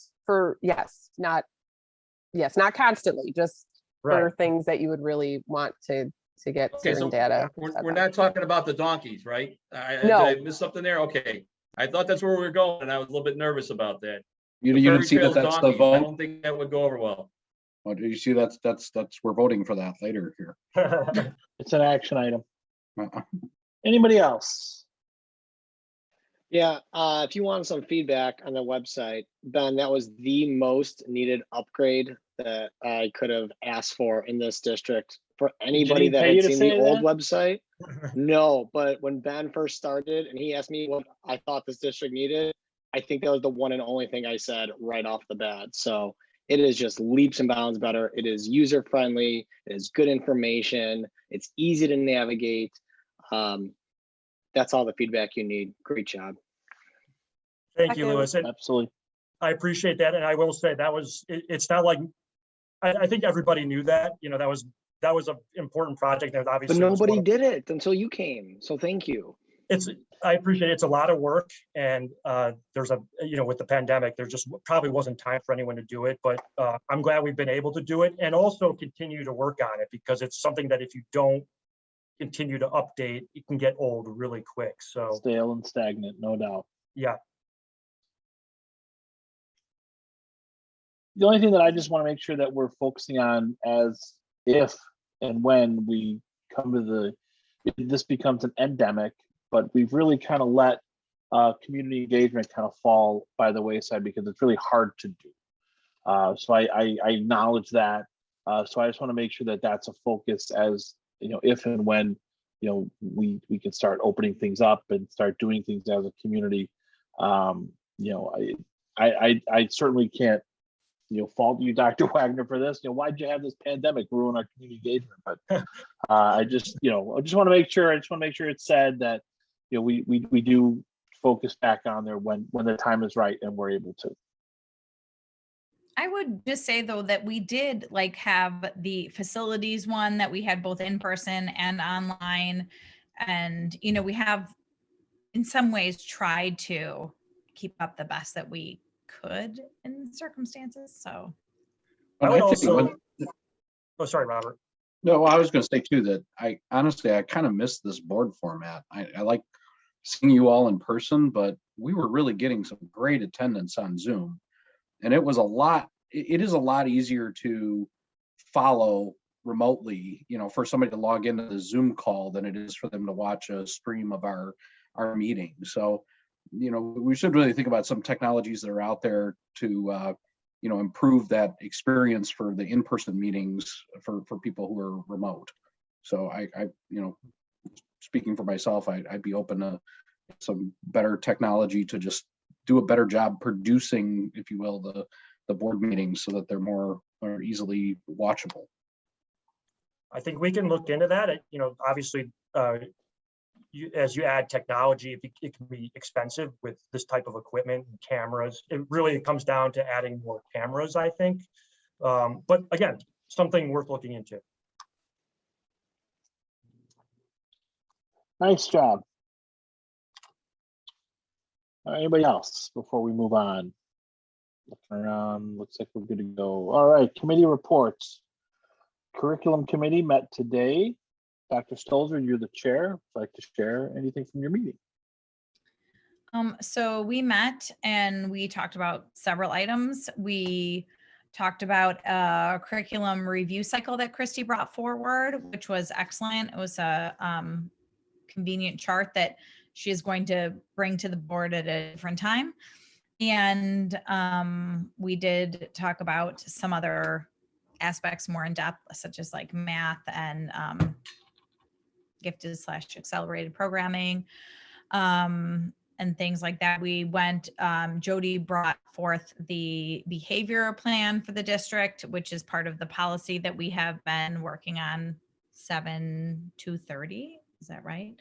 And so that will be coming to the board at the next meeting, or possibly just sent to you, because just need to see it. Because we already approved the policy that she would be writing it. And that's pretty much, I feel like, the update. Anyone else feel like there's something important to update? Okay.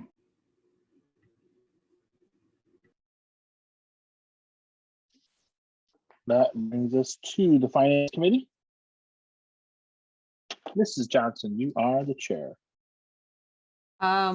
Yes, well, I see on the agenda that Lyndall has TRS SSP, so I don't know, us as a board, I mean, the Finance Committee didn't discuss this, so go ahead, Lyndall. And Yeah, the Finance Committee looked at it, not this Finance Committee meeting, but the one before, but we were waiting for some information from our lawyers to bring it to the board.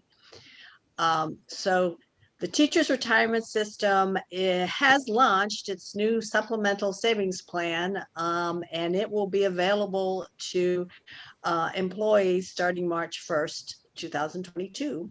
It's basically a 457 plan. It's a tax-favored retirement savings vehicle, and it's intended to supplement the retirement benefits provided by the TRS defined benefit plan.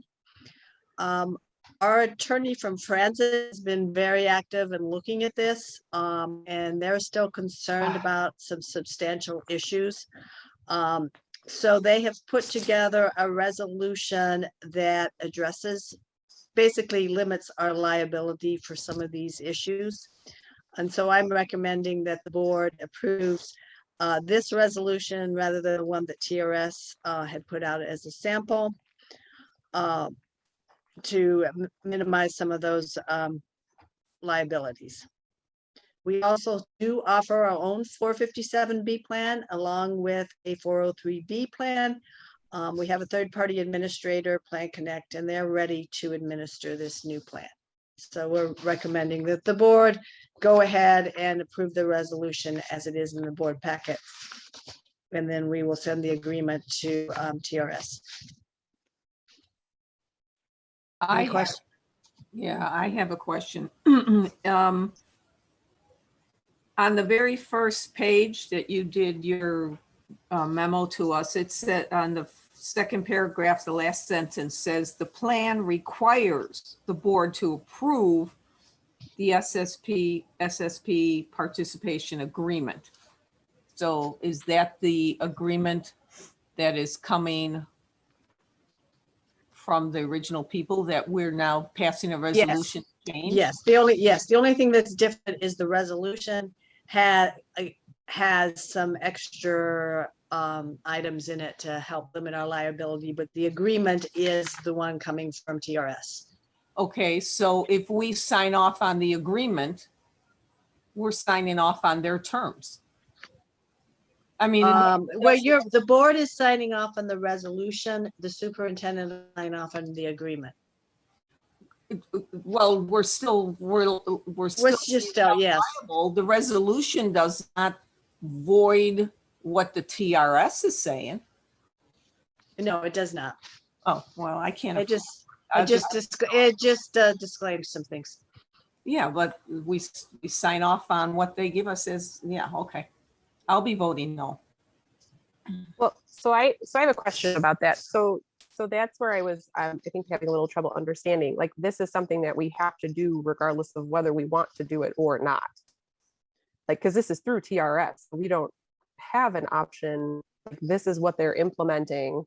Some school districts are waiting to do it. There are about 300 that have signed off on it already. That was a week or two ago. There may be more now. Some are waiting because a tier 2 is required to provide a supplemental savings plan. Right. I mean, it's consistent with our savings plan. The only thing I saw that may be an issue is just the timing of getting them the money based on when they're asking for it compared to when we're doing our payroll. And our third plan group is third-party administrators is already ready to handle it. So I don't see it as being too big of an issue, but if you want to wait, that would be fine too. When's the latest that we could do this? Like if we did hold off, when would? Well, if the board doesn't sign off on it, none of our employees can participate in it. But we already have plans that we have another plan that they can participate in.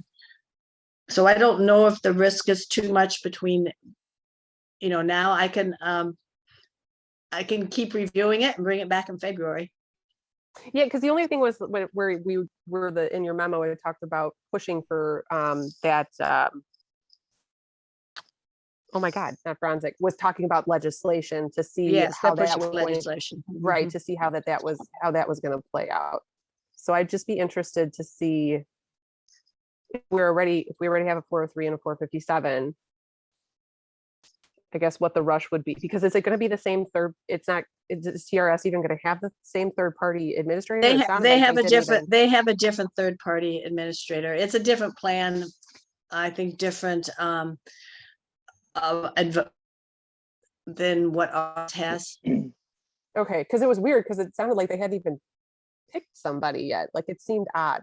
Their resolution. They have Boya as administrator plan. Okay. Lyndall, what is there any difference between our plan and their plan as far as fees and stuff like that? Their plan actually has more fees than ours does. That's what I thought. Yeah. I mean, I want the teachers to have access to it. I think it's only fair, but I did think that this was rolled out kind of in a shoddy way. And the fact that we have a 457, at least in the interim, we could, we have that they could fall back on if it's really that big of a deal. Yeah. And on top of it, Frank, like I imagine, not to get too down in the weeds with it, but I imagine you can roll those, like you would be able to. Yeah, from one to the other, yes. Yeah, yes, like in you terms can. of Yes, the supplemental plan. yeah. So I don't see to rush into it. This, and again, just my opinion, I don't see the need to rush into it if they're not, if we're kind of being told that like legislation may be coming to change and alter something to clear it up. I can see where we are next month. I mean, they haven't really advised delaying it past February. Because I guess I don't know what happens if we don't approve it. Have we heard anything from the RTEA as their stance on this? Sorry, Natalie. I have not. No, I agree that we have plans available to us currently. And if members want to enroll in it in the future and it's an option, that's great. But at the beginning of the year, we have the benefits fair where our options are laid out. And if teachers want to enroll, they do. So like you said, if they want to do the TRS plan later, they could. But I think TRS is providing it for some districts who don't offer as many options as we do. Okay, thank you.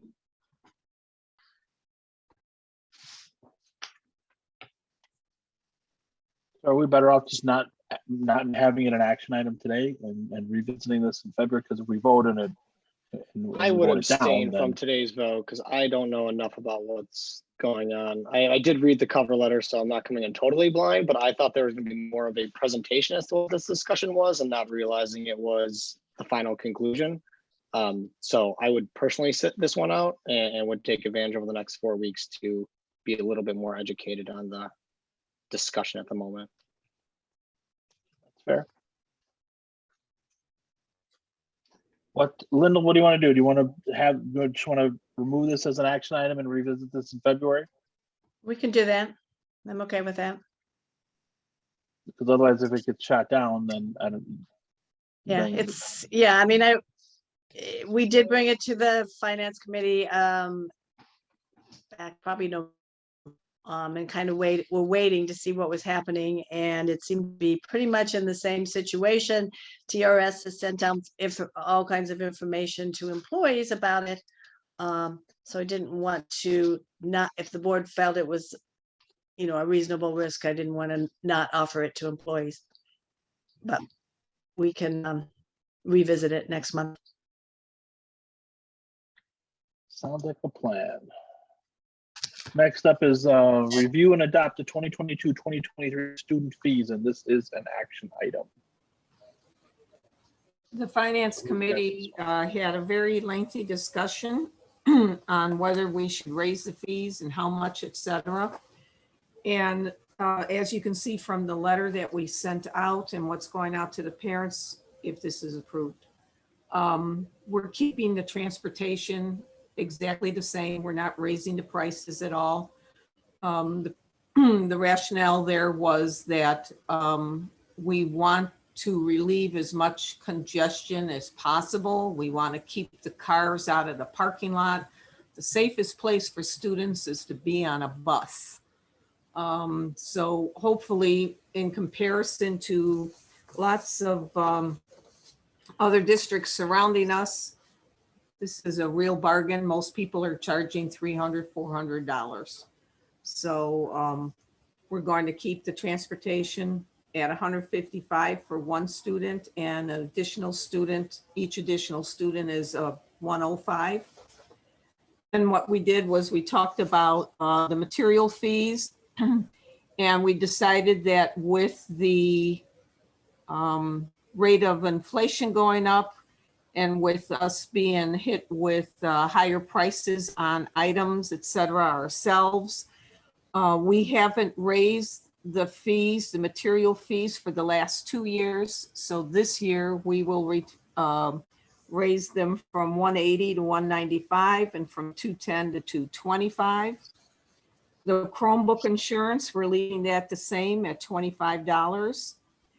The preschool fees, we haven't raised those for 2 years. So the preschool fees are going up to from $2,500 to $2,575.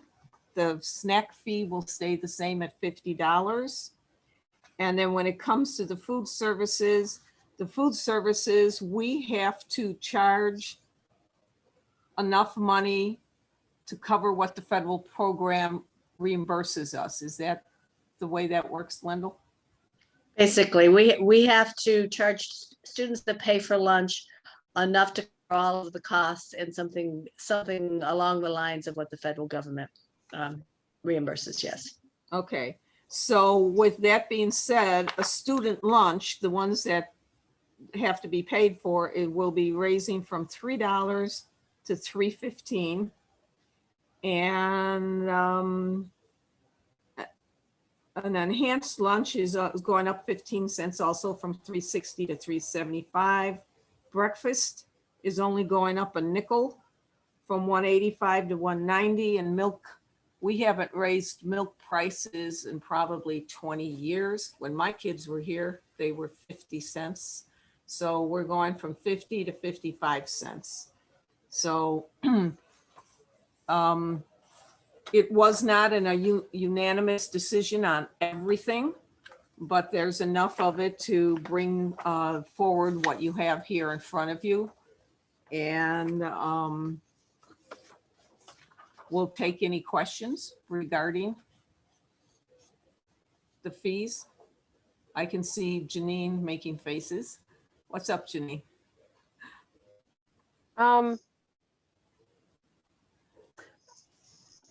How did we come to the $15?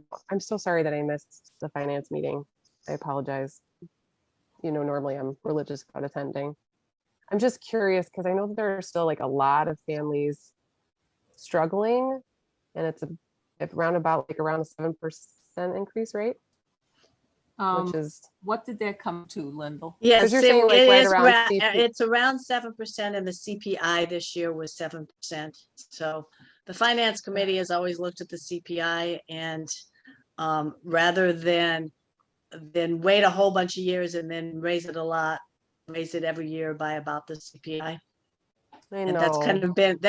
of been what they've done. Now, the last couple of years, we haven't raised fees because of Right, being 'cause people remote are and yeah, and And all that. And yeah, Robert can talk yeah, about it. my understanding is there's exemptions for those who qualify for free and reduced lunch.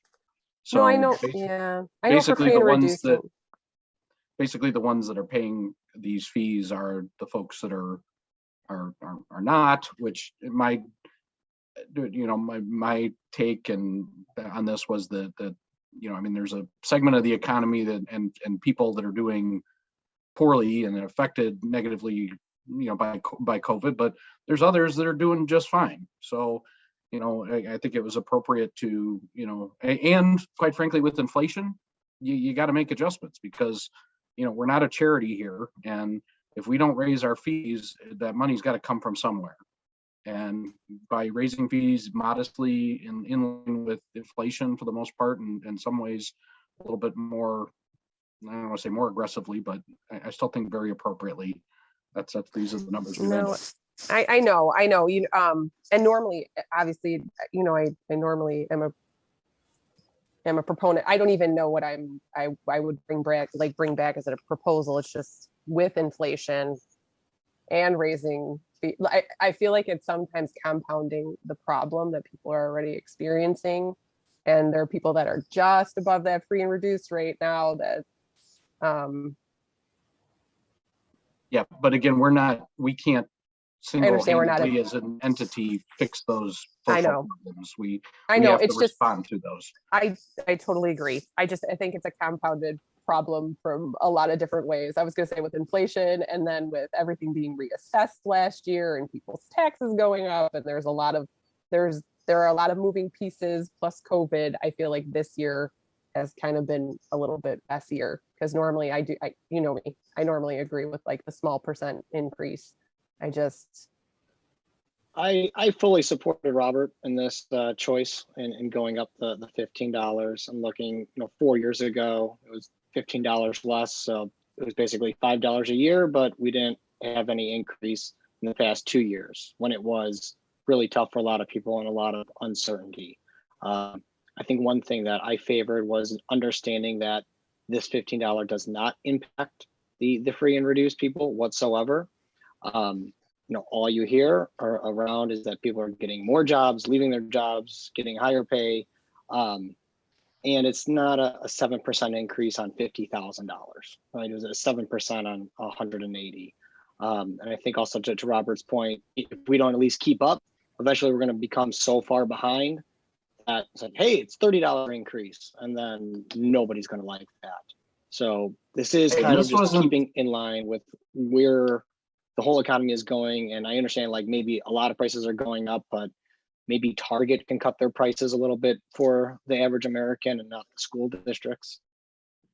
Yeah, and just to get, this was as much Lewis's idea as he had quite a bit of input here too. So yeah, no. Yeah, and I'm sure. I'm not. I was the dissenter. Yeah, well, I'm just pointing out normally, if we were not in a pandemic, I would not even be bringing this to anyone's attention because I do feel like obviously we have to have some payment for some of the other things that are happening, that we give our students outside of just the tax input, and our levies. So I was just putting that out there. Let's consider that everybody's not paying for lunch this year. So, there is some caveat to that, They have free lunch this year, but next year we go back the way it was before. I have no problem with what Lewis and Robert have said. I think these increases are very modest. I don't think they're exorbitant for anybody. $15, I think, is not going to throw anybody into poverty. I just don't believe that. And if they are, we have plenty of avenues in which people can help them out too. We are a very generous district, so I totally support what Robert and Lewis have laid out. Do anything? And you don't have to. Just want to make sure you had an opportunity to speak if you had something that happened. Are you asking me? Is that what you said, Bill? Just, yeah, yeah. you haven't made a comment. I'm just see if you have, and you don't have to, but I'm just giving you the opportunity if you I want could to. hear you, and then you're looking the opposite way of me on my Zoom screen. So I was like, is he asking me? Yeah, no, I mean, I absolutely understand what Janine is saying, because I do think, I mean, the tax credits are ending. There's aspects of the pandemic that I think are going to be difficult for families going forward.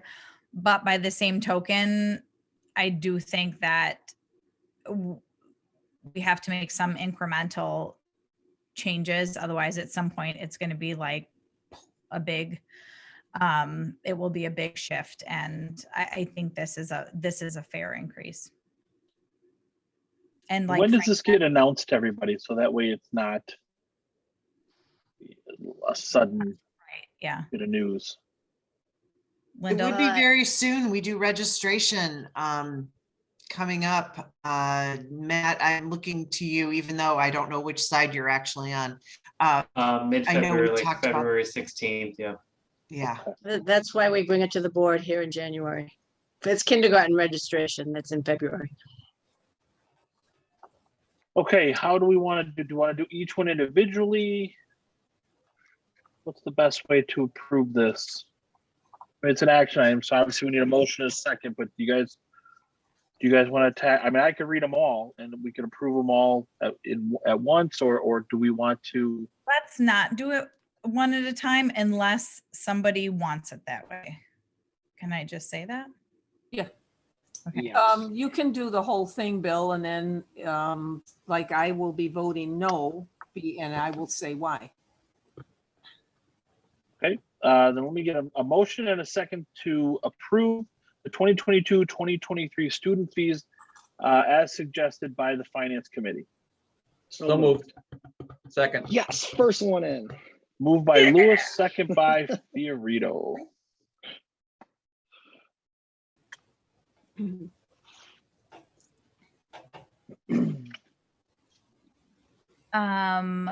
Friedland. No. For the reasons that I mentioned earlier, I can see an incremental change after this year, but I think there's still a lot of families struggling, and depending on the number of kids people have, I think it's challenging. Understood. Ronstadt. Yes. Johnson. No, because I feel that the material fees, 7% rise in material fees is too high. Camardo. Yes. Fiorito. Yes. Grimpy. Yes. Stolzer. Yes. Motion carries. Next item from the finance report is the FY23 budget timeline, which is actually Lyndall's purview. Okay, so the board approves this every year. We actually started back in November with the tax levy because our revenues are 85% taxes. That's probably the most important thing that we do. In January, which we just did, we review the student fees and approve those. And the finance committee also took a first look at the budget assumptions and the 5-year projections. They also look at the staffing plan.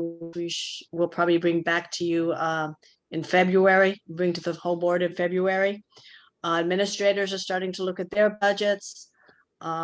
They started looking at the staff plan. They'll be looking at it in more detail too over the next month.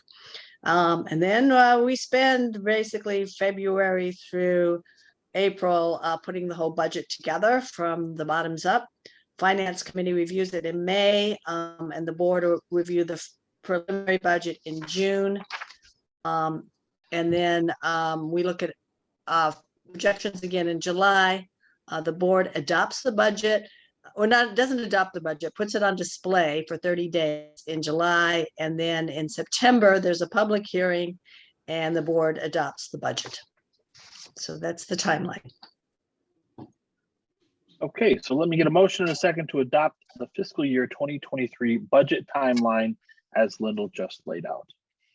So moved. Second. Moved by Friedland, second by Johnson. Ronstadt, Yes. Friedland, Yes. Yes, Camardo. if you couldn't hear me, sorry. Yes, I gotcha. Camardo, Yes.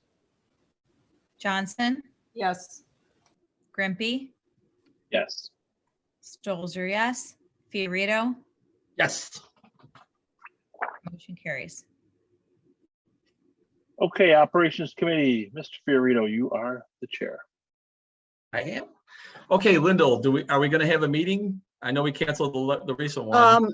February 1st will be an operations committee. That was a Meeting. committee of the whole meeting. I mean, committee of the whole meeting. Okay, so we're gonna go at that point in time. Yes. Okay, there we go. Does There's my report. does everybody on the board understand what a committee of the whole meeting is? That basically we're going to meet on the operations committee action items. So we're all required to be in attendance. So it's kind of like a regular board meeting, except it's narrow focus to operations topics only. You hit it right on the head. Okay. It's Well, one of those nights where all of what's being discussed would really need to come back to be discussed with the full board in the same amount of depth. And so it makes sense to do this as a committee of the whole, because rather than do the meeting twice. But can I, as long as it still holds true, I was like, but we typically just don't take action that night. We do discussion items and then we bring it back either to the consent agenda or vote on it in a regularly scheduled meeting. Does that make Okay, so sense? pretty much come to our consensus during that meeting, and then we just formalize the approval of the resolutions during the open public board meeting. Yeah. Well said, veteran board member. I barely read any materials and I just And got it's- this, you know? It still is an open public board meeting, but Right. it doesn't, it's open to the singular public, but and it's not focused. this. Yep. Okay. Policy Committee, Dr. Stolzer, you're up. Nothing new to report on the policy front. Actually, well, we have a lot of policies that we're bringing to the board for approval at the next meeting. Yeah, did we not talk about, oh my God, I'm so sorry. This month I felt like was 3 months long. I felt like we already talked about them. We have not. We had a policy meeting. It was only like 2 weeks ago. We had a policy meeting. We went through actually so many policies, and we will be bringing them to the board for approval. I'm so sorry. I thought we already had a meeting in between these, but yeah, we went through actually a lot of policies. There was nothing that was terribly controversial, but we did go through several of them. And Janine talked about some different just policy cycles of things. We did clean up some language on some, as we're going to start to be doing with some more of our policies. Thank you for Nancy for catching me. And we will be bringing them to the board for approval at our next meeting. There was Thank you, one Dr. policy that we discussed pretty significantly that was related to technology, and Matt and I did meet, and he talked about it with his team, and it's high level, but we wanted to make sure that our staff really understood the difference between like personal technology and school technology and what they can and can't do. And so we are going to be following up with some procedural pieces, but the policy itself is okay for us to approve. I know that was one thing that was hanging out there. Yeah, so like you found that the definition was definitely, it was applicable, but they'll be able to distinguish obviously between, you'll be able to write up a procedure for distinguishing between utilizing one versus the other. I think so, yes. So the policy is fine as written. Correct. Okay. Perfect. Thank you so much. An all-encompassing technology policy. Yes. Awesome. Okay. I can hardly wait for the next meeting. Well, no, it was more for utilizing like I don't know communication. how I'm going to sleep tonight. Oh. NSSEO update, Mr. Ronstadt, you are our representative. Yes. Yes, I am. I got some good news on a grant that was applied for. Some like $500,000 that they got. It was really good effort there. So I think for safety. So I get cameras and things of that nature. The Timber Ridge Gym is completed. There is a ribbon cutting, I think, March. I just had it up. March 22nd. I'm out of town. I'll send it out to the whole group, but make sure everybody's got a calendar invite for it. Great.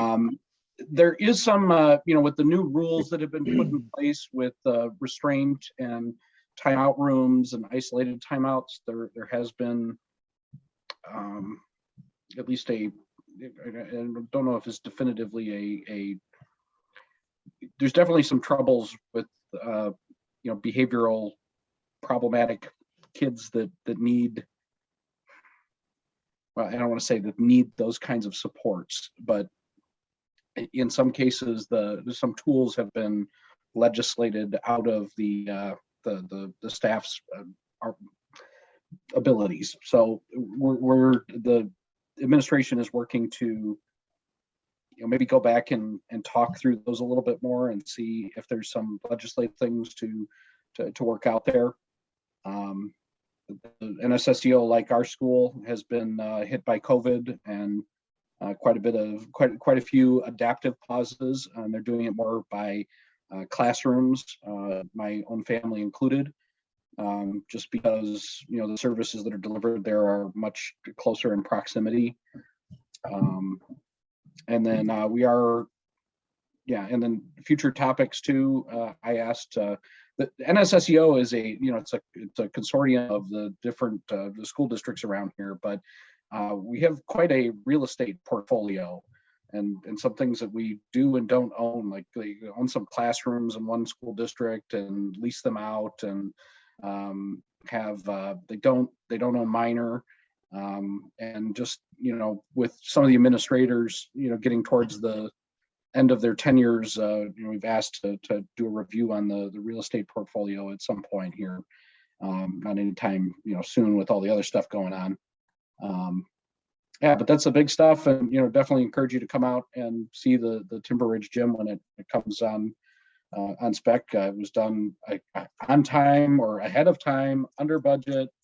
Really kind of remarkable in this day and age that we were able to get we didn't have any big supply issues or anything, and it just whatever, the stars aligned and things just fell right into place when they needed to be. So that's what's been going on. Nice update. Thank you. Public Relations Committee, that is myself. I'm the chair. We have a meeting February 3rd. It will be a remote meeting at 5:30 p.m. Negotiations Committee, Mr. Fiorito. We have our next meeting next week. We had our first meeting last week. It was our first one in a while. It went very well, and I would anticipate that we're going to get things moving starting next week. So things have been going very well. EdRed, Dr. Wagner, you're our representative.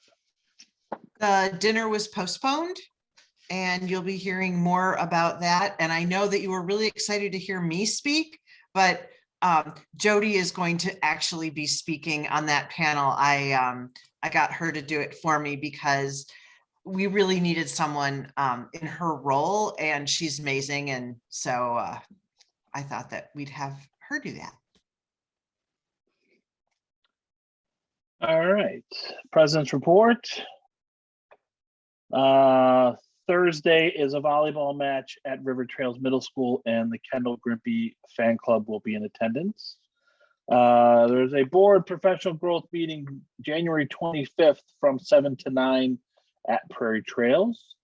And then February 1st, we have our next Board of Education. That will be our committee of the whole, as we discussed earlier, at 7 o'clock. Superintendent's report, Dr. Wagner, you're back up. All right. Well, Patty said that she would share because I have a real hard time at home with just one screen. So she's going to share our equity action plan update. Now, this is not the big full report. That's actually happening at our March presentation, and we'll have members of the team doing that. This is more of a report on my goal, because one of the things on my goal said that I would report, I think, before February. So that means January. Again, this is going to look very familiar. Patty, if you'll go to the next slide. Again, we're talking about what our head ready and heart ready students look like. If you flip to the next slide, same goals that, Patty, can you move it forward one more? Thank you. The same goals that you saw before when we were talking about communication. This next slide though looks a little different because we're focusing on the heart ready, and it does say improving systems, security, equity, human resources, MTSS. And we really did focus on the systems piece this year with help, but you'll see that we did a few other things. So we did the presentation to the board that Yvette Dubiel did in July 2021, really shared what happened in our equity audit. And then we recruited DELT members that represented all of our school buildings. It's a really great team. You can, we met in August, October, and December. August, we really dug into that equity, the audit, and what were the findings? How do we put together our equity action plan, the EAP? How do we prioritize what's most important? And then we each selected a strand, and we'll talk a little more about that in a minute.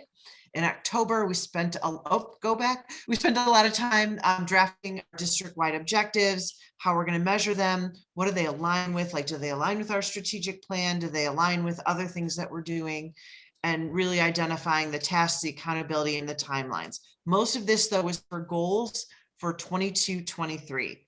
In December, due to COVID absences and a variety of other things, it was only the strand leaders that met to review all the objectives. We just couldn't get substitutes. And then we prepared to share with the board.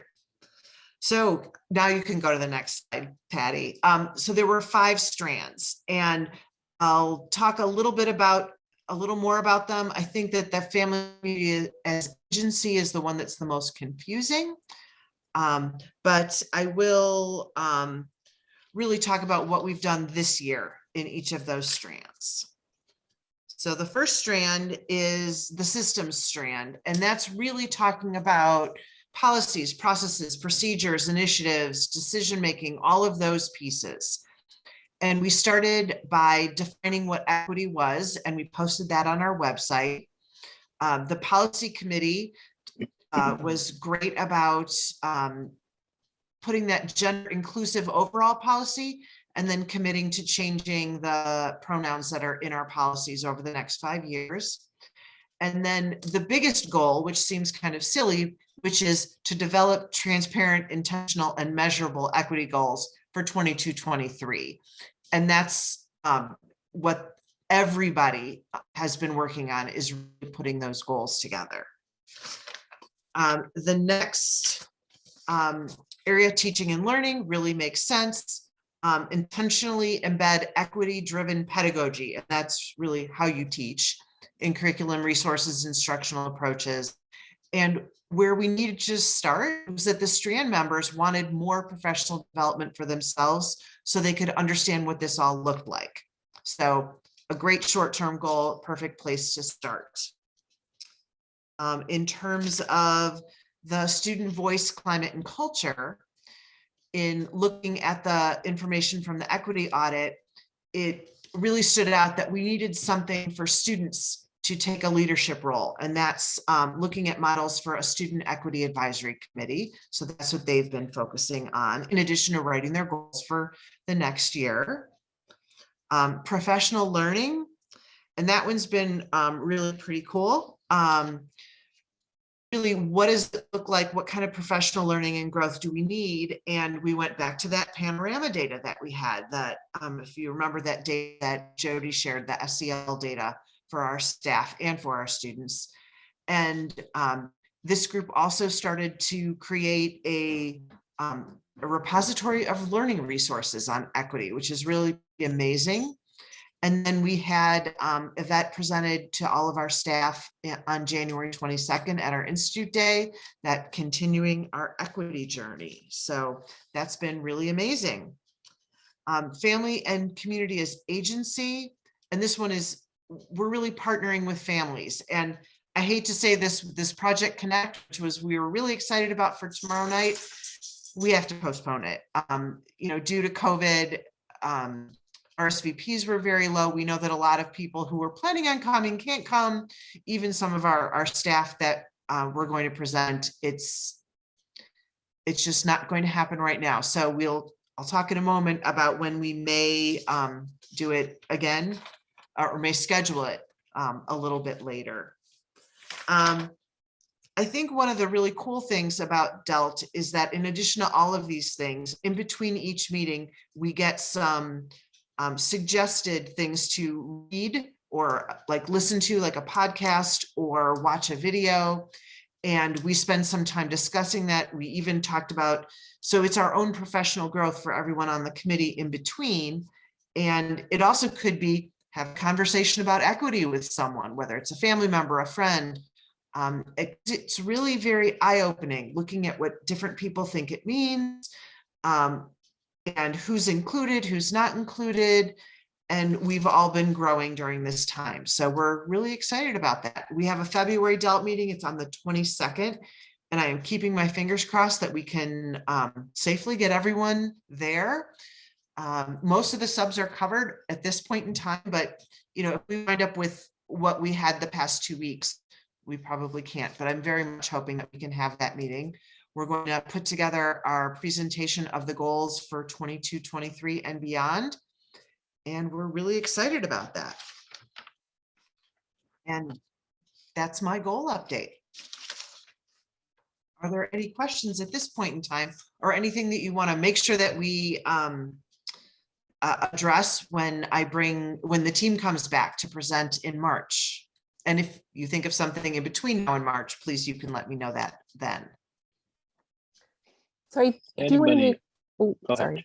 No, go ahead. I was just gonna ask if anybody had any questions. Go ahead. No, it's not such a question. I know we had talked about this a little bit like at the last DELT meeting, and I feel silly. I should have asked you if you had like what you were doing at the Institute, and I would have loved to have attended like at least, Vet's portion.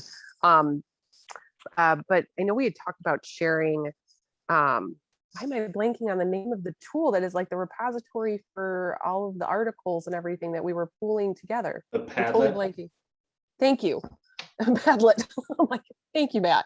That little part of my brain just went away for a second. To be able to share that with the rest of the board, because I do think it would highlight, not that they have to be in there all the time, that we as board members have other things going on too, but it would be really neat to see some of those article updates where it could just be, we would possibly be able to have conversations with community members, or when the teaching staff, or if anybody ever wants to talk with us, we would be able to also kind of relate and keep up on that at least that small piece of what DELT is working on.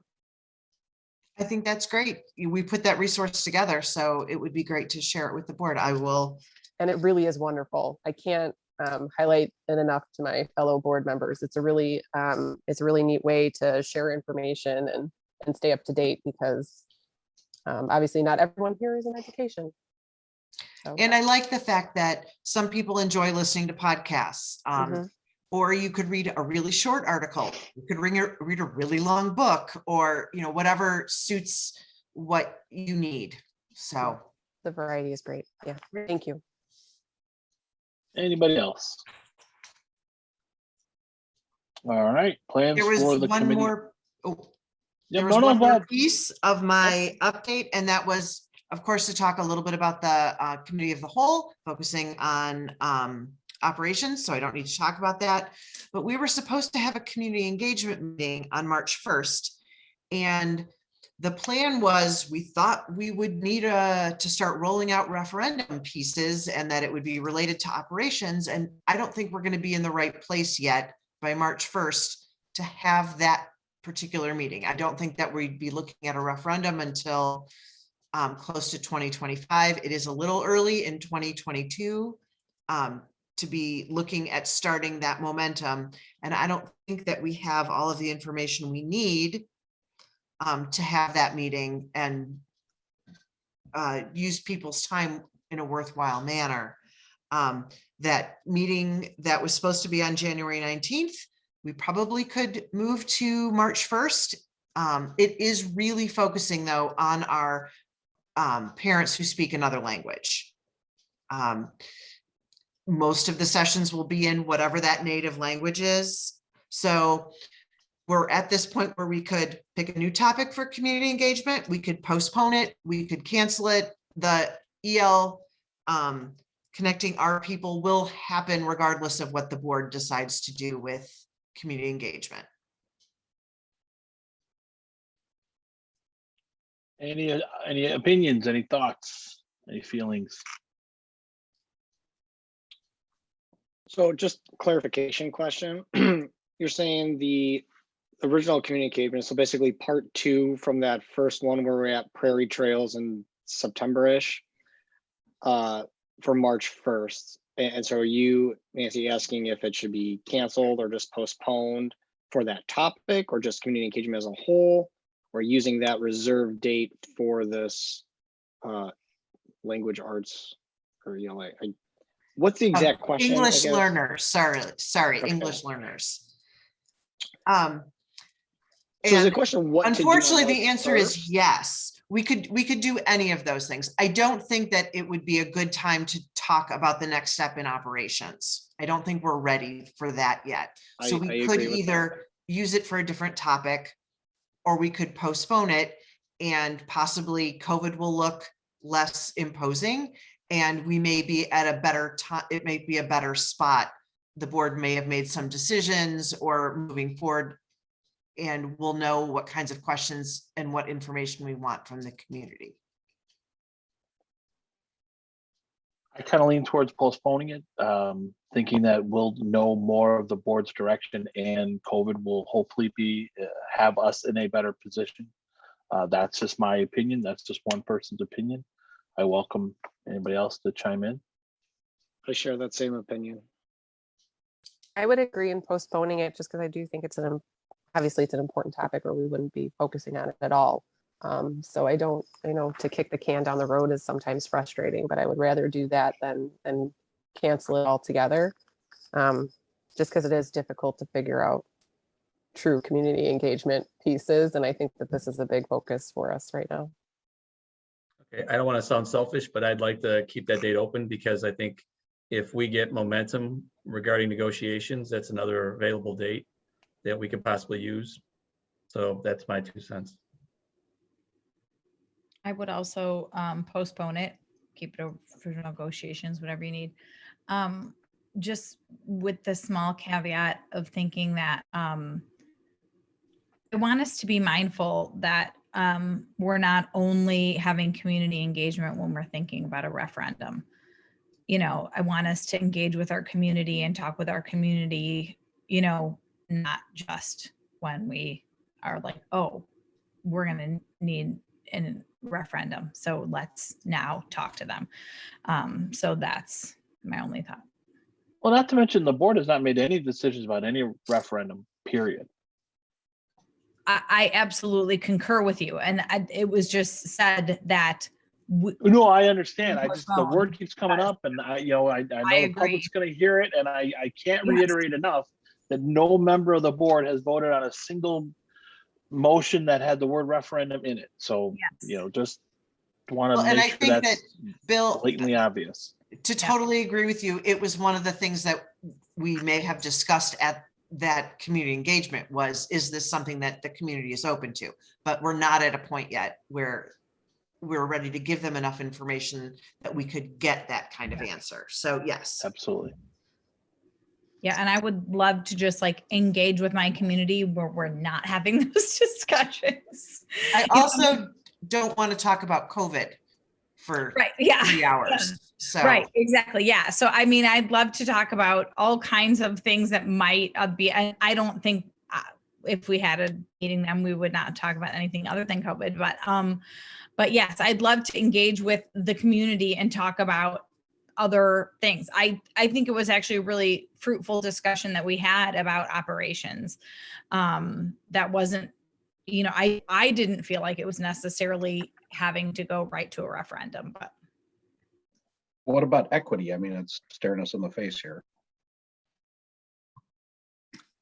I don't think it's the right time, considering we're doing the equity presentation to the board in the middle of the month.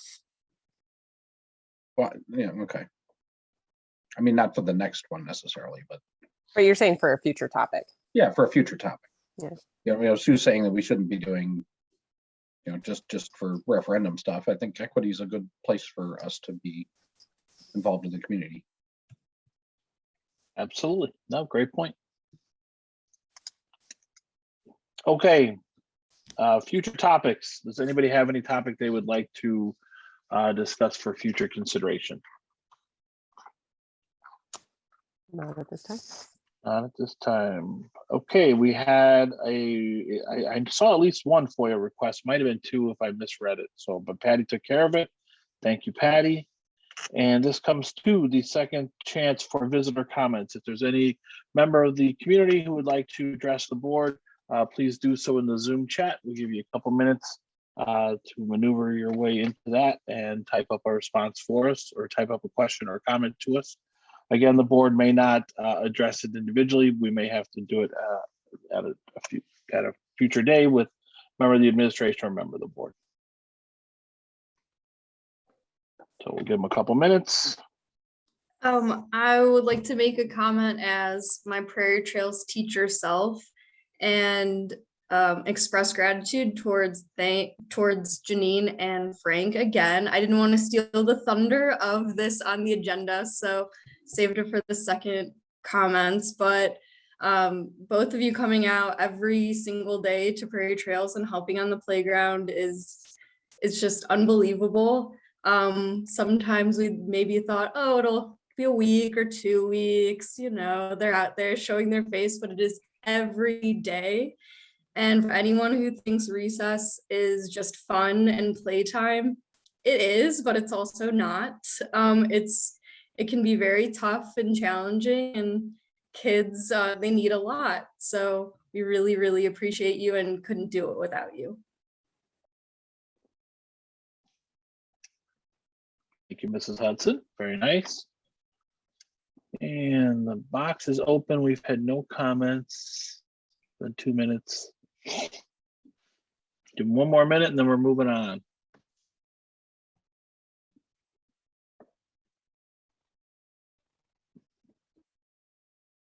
Whoa.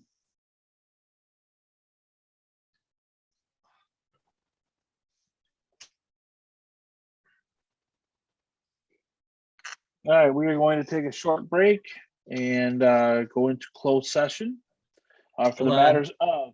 Hold on, Bill. Sorry? I think I've got something. Bill, there's a I comment. do have one. I'm a member of a board member of Joseph Academy, a special education school which leases property from District 26. We are requesting an audience with your board regarding the status of the lease on Gregory. Okay. Is that something that Dr. Schuster or Dr. Wagner can handle? Maureen, could you please leave some way for them to get in touch with you in the chat box there? If you can leave your email address or phone number. Let's just leave an email address. Let's not put any phone numbers in there. It is open to the public. Have them just send it to Nancy and Lyndall. I think they can do that. We just got it. We just got it.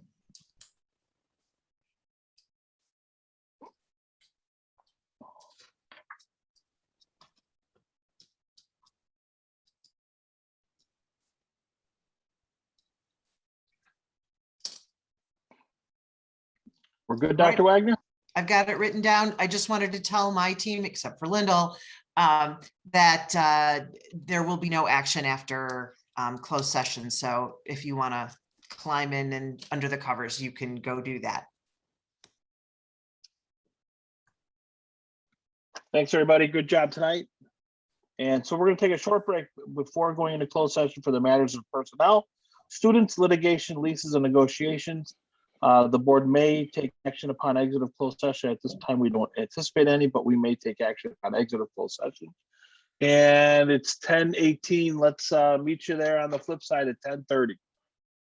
10:20, sorry. All right.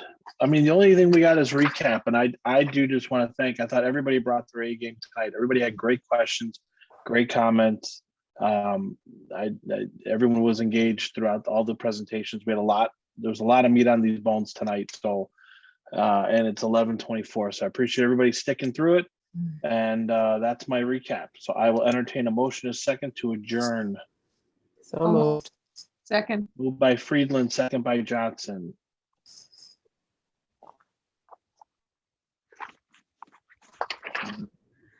Ronstadt. He's Yes. saying yes. Sorry.